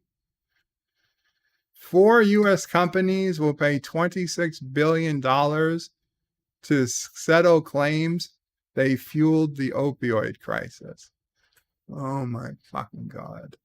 How about we just be able to get pills if we need them for pain again. J&J Distributors finalizes $26 billion opioid settlement. Russian vigilante hacker, I want to help beat Ukraine from my computer. What Ukraine conflict means for cyber attacks. That's what I was concerned about. Europe leaders agree to second wave of Russia sanctions. Blah, blah. New York. Woman bludgeoned with hammer, robbed in New York City train station. Very sad. CDC drops mask advisory for most of U.S., including New York City, as schools keep indoor mandate. Ice storm hits New York City. Winter weather advisory in effect through Friday. Yeah, it's cold and icy. Mayor Adams says every homeless encampment in New York City subway will be dismantled. Wow, sounds like Adams isn't going to take all these homeless people living in the subway. One might ask why they were allowed to create encampments to begin with. Business, oil prices fall as Russian energy industry avoids sanctions. Yeah. Key inflation gauge is rising. The war could make it worse. Yeah. The McDonald's hash brown index is rising. Johnson & Johnson wins a key court battle in baby powder case.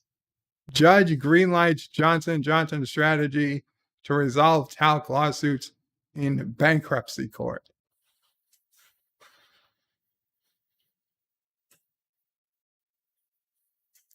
Technology. Gabe Newell sees Stream Deck as having an impact like the iPhone on PC gaming. What? Gabe Newell sees Stream Deck as having an impact like iPhone on PC gaming. Stream Deck review. It's not ready. What? The Stream Deck that I'm have right now, I've had for 2 years. An Anti-Tracker had for years before that. By the way, my Stream Deck that I got from Anti-Tracker broke, and I sent it on to Life with Matthew because it's just a minor problem, and he's a technical guy, and he can both use the Stream Deck and fix it. So it's gone on to him. It's got a short in it, unfortunately.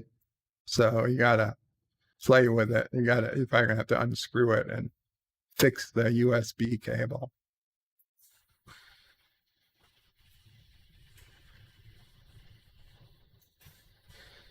Thomas Potts is vertebrae. Don't worry. Biden said Putin won't do anything while he's president. Arabic Sonder says Qapla, Arabic Sonder. Thomas is vertebrae. The head of NATO said Russian cyber attacks on member could trigger Article 5. I'm going to be honest, I don't know what Article 5 is. Oh, Steam Deck, not Stream Deck. Steam Deck. You see, these fucking words are too similar. Steam Deck. Okay. So not what I was talking about. Thank you. Okay. I see it now. Steam Deck. Steam Deck being, of course, the mobile gaming device for Steam games. That looks like a Sega Game Gear on steroids.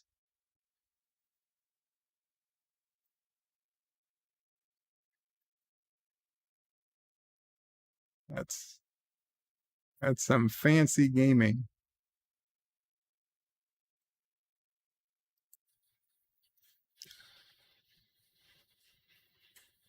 Well, I understand why it's not ready yet then. Okay. In fairness, I would have realized that once I clicked on the link.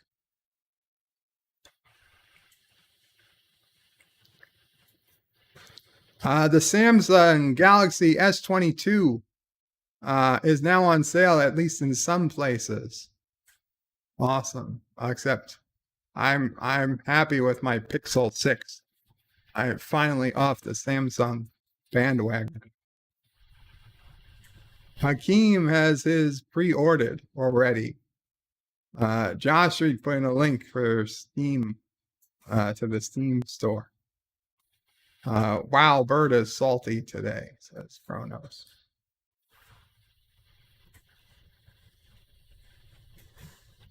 Oppo's Find X5 Pro flagship is finally official.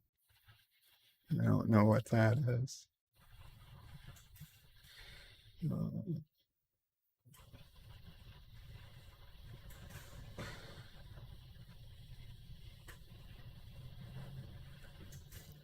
What happens when a Heritage Act wants more than playing the hits? I don't know. Kanye West takes Kim Kardashian's look-alike Cheney Jones shopping. Wow.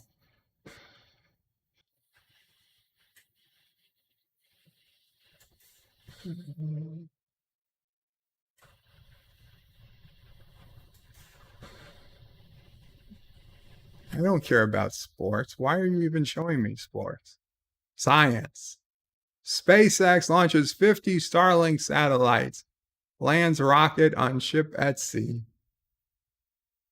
I'm starting to get worried about all these Starlink satellites. An update on Artemis mission this week, says NASA. Largest human family tree ever created, retraces the history of our species.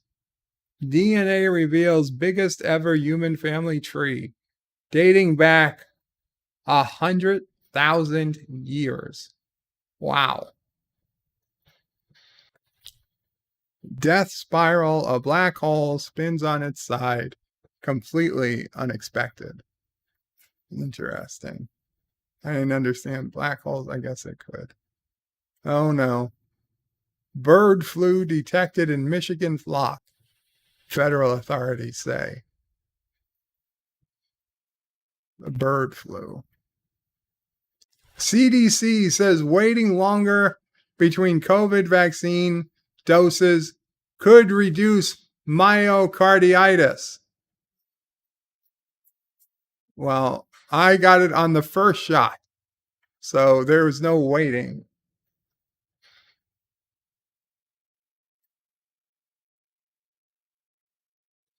For Americans aged 12 to 64,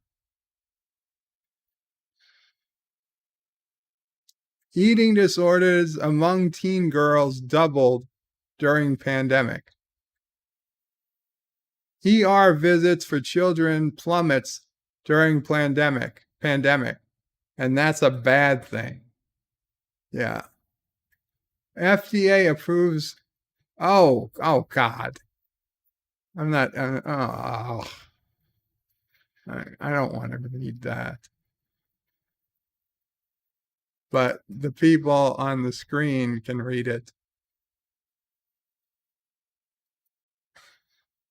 Let's see. Is there? The Food and Drug Administration on Wednesday authorized the first ever condom intended for safe anal intercourse.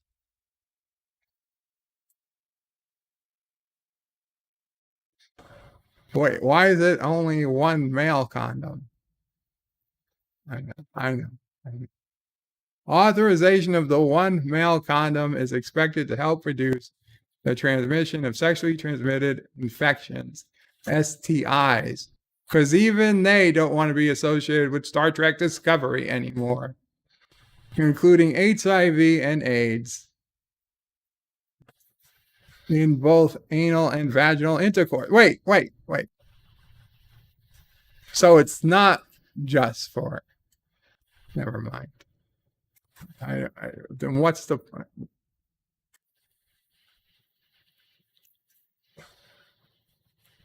The risk of STI transmission during one type of intercourse is significantly higher than during the other type of intercourse. FDA's authorization of a condom that is specifically indicated, evaluated, and labeled for this other type of intercourse may improve the likelihood of condom use during that type of intercourse. Wow. Wow. Yet that was the reason, right? That was the reason that the people using or not using condoms during that type of intercourse, that was the reason. It was because, they're not even indicated for use during this type of intercourse. So why bother putting on a condom at all? I am certain that was the reason why people were refusing to wear condoms before participating in that particular type of intercourse. Now that they have it on the packaging and it says, hey, safe for use for certain type of intercourse, now they're going to use it. Right, that is it. You guys solved it. You solved the puzzle. I guess we can stop, investing all the money on trying to prevent AIDS because you solved it. You solved AIDS. You solved it because that was what they were looking for. They were looking for it on the packaging. It has to say on the packaging that it's for, that type of intercourse. It's genius, genius. And all this time, we were trying to solve it through medicine and science. It was all a marketing thing. It was just the marketing that was wrong. Words and pictures. Let me get that. Words and pictures. I am so sorry. Let me. Let me go to YouTube, switch account. I was actually on a different account. Okay. Ode to the unknown subscriber. And I know you said you already searched. Maybe I have to search. Maybe I have to search in YouTube Studio. Search your channel. Oh, really? It's not here? Okay. Now, then it is on my main channel.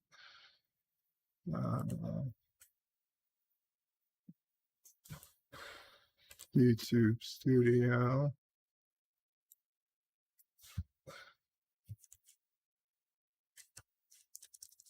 Oh, that's not. I put code. Okay, it's on the main channel.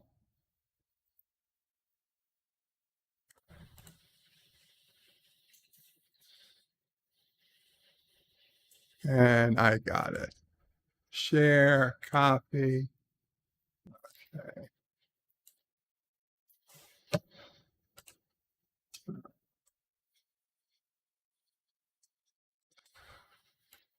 Ode to the unknown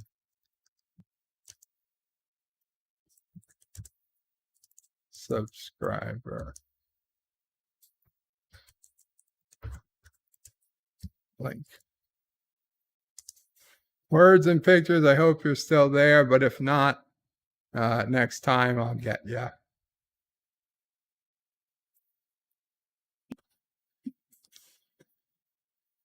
Cinnabon Bunny. Hello, Cinnabon Bunny.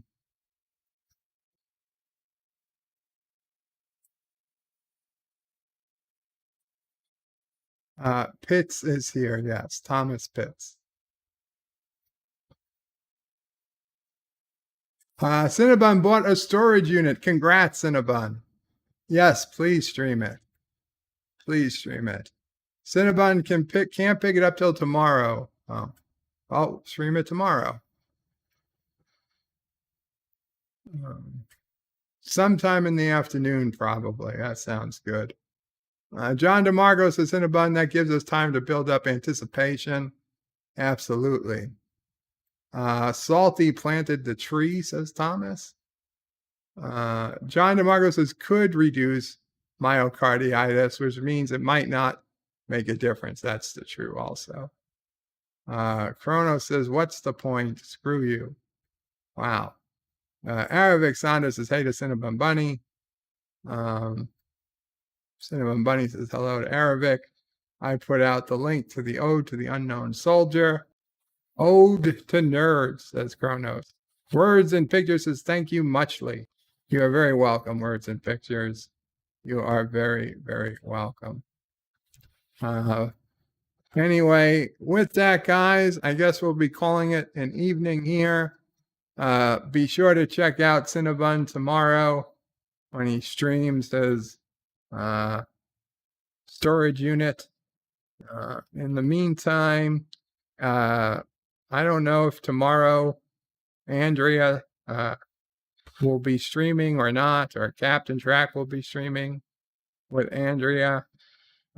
We spoke about it today, and of course I forgot where it ended up. I know Resolute Germ does Saturday morning cartoons tomorrow, so keep a lookout for those. And I don't expect to stream myself tomorrow. There's a decent chance Sis O'Prey might come over with Nephew O'Prey. But if they don't, maybe I'll stream in the afternoon. I'll see. But I'm not promising. I'm not intending to stream tomorrow at this point. So I will see people not for sure, but the next rescheduled stream is Sunday at 2:30 p.m. Eastern for another episode of The Twilight Zone. 3 episodes of The Twilight Zone. Hope to see you there. Qapla all. And Bird, it's Sunday. Today is Friday. Kronos. Qapla all. Bird and panel. Well, just Bird. Bird out. But wait, there's more. The video might be over, but there's more fun to be had. First, please make sure you're subscribed to the channel and have clicked that bell icon to get notifications of new videos in your YouTube feed. Share this video on social media to help this channel fight the algorithm that favors big media. Also check out www.birdoprey5.com for links to my other channels, various social media accounts, merch store, Dear Bop, affiliate links, and all your Bird O' Prey 5 needs. At the main Bird O' Prey 5 YouTube channel, you can find all sorts of live streams and unlisted videos, YouTube membership options, and a community section with polls and updates on the channel. On the secondary channel, Bird O' Prey 5X, you can find overflow content that doesn't always make the main channel. Subscribe to both channels, please. Thanks for watching. Remember, I stream almost every day. This is Bird O' Prey 5 saying goodbye, world. Until next time. P.S. Hail Sassy, hail Charlie, and of course, hail Kuroga.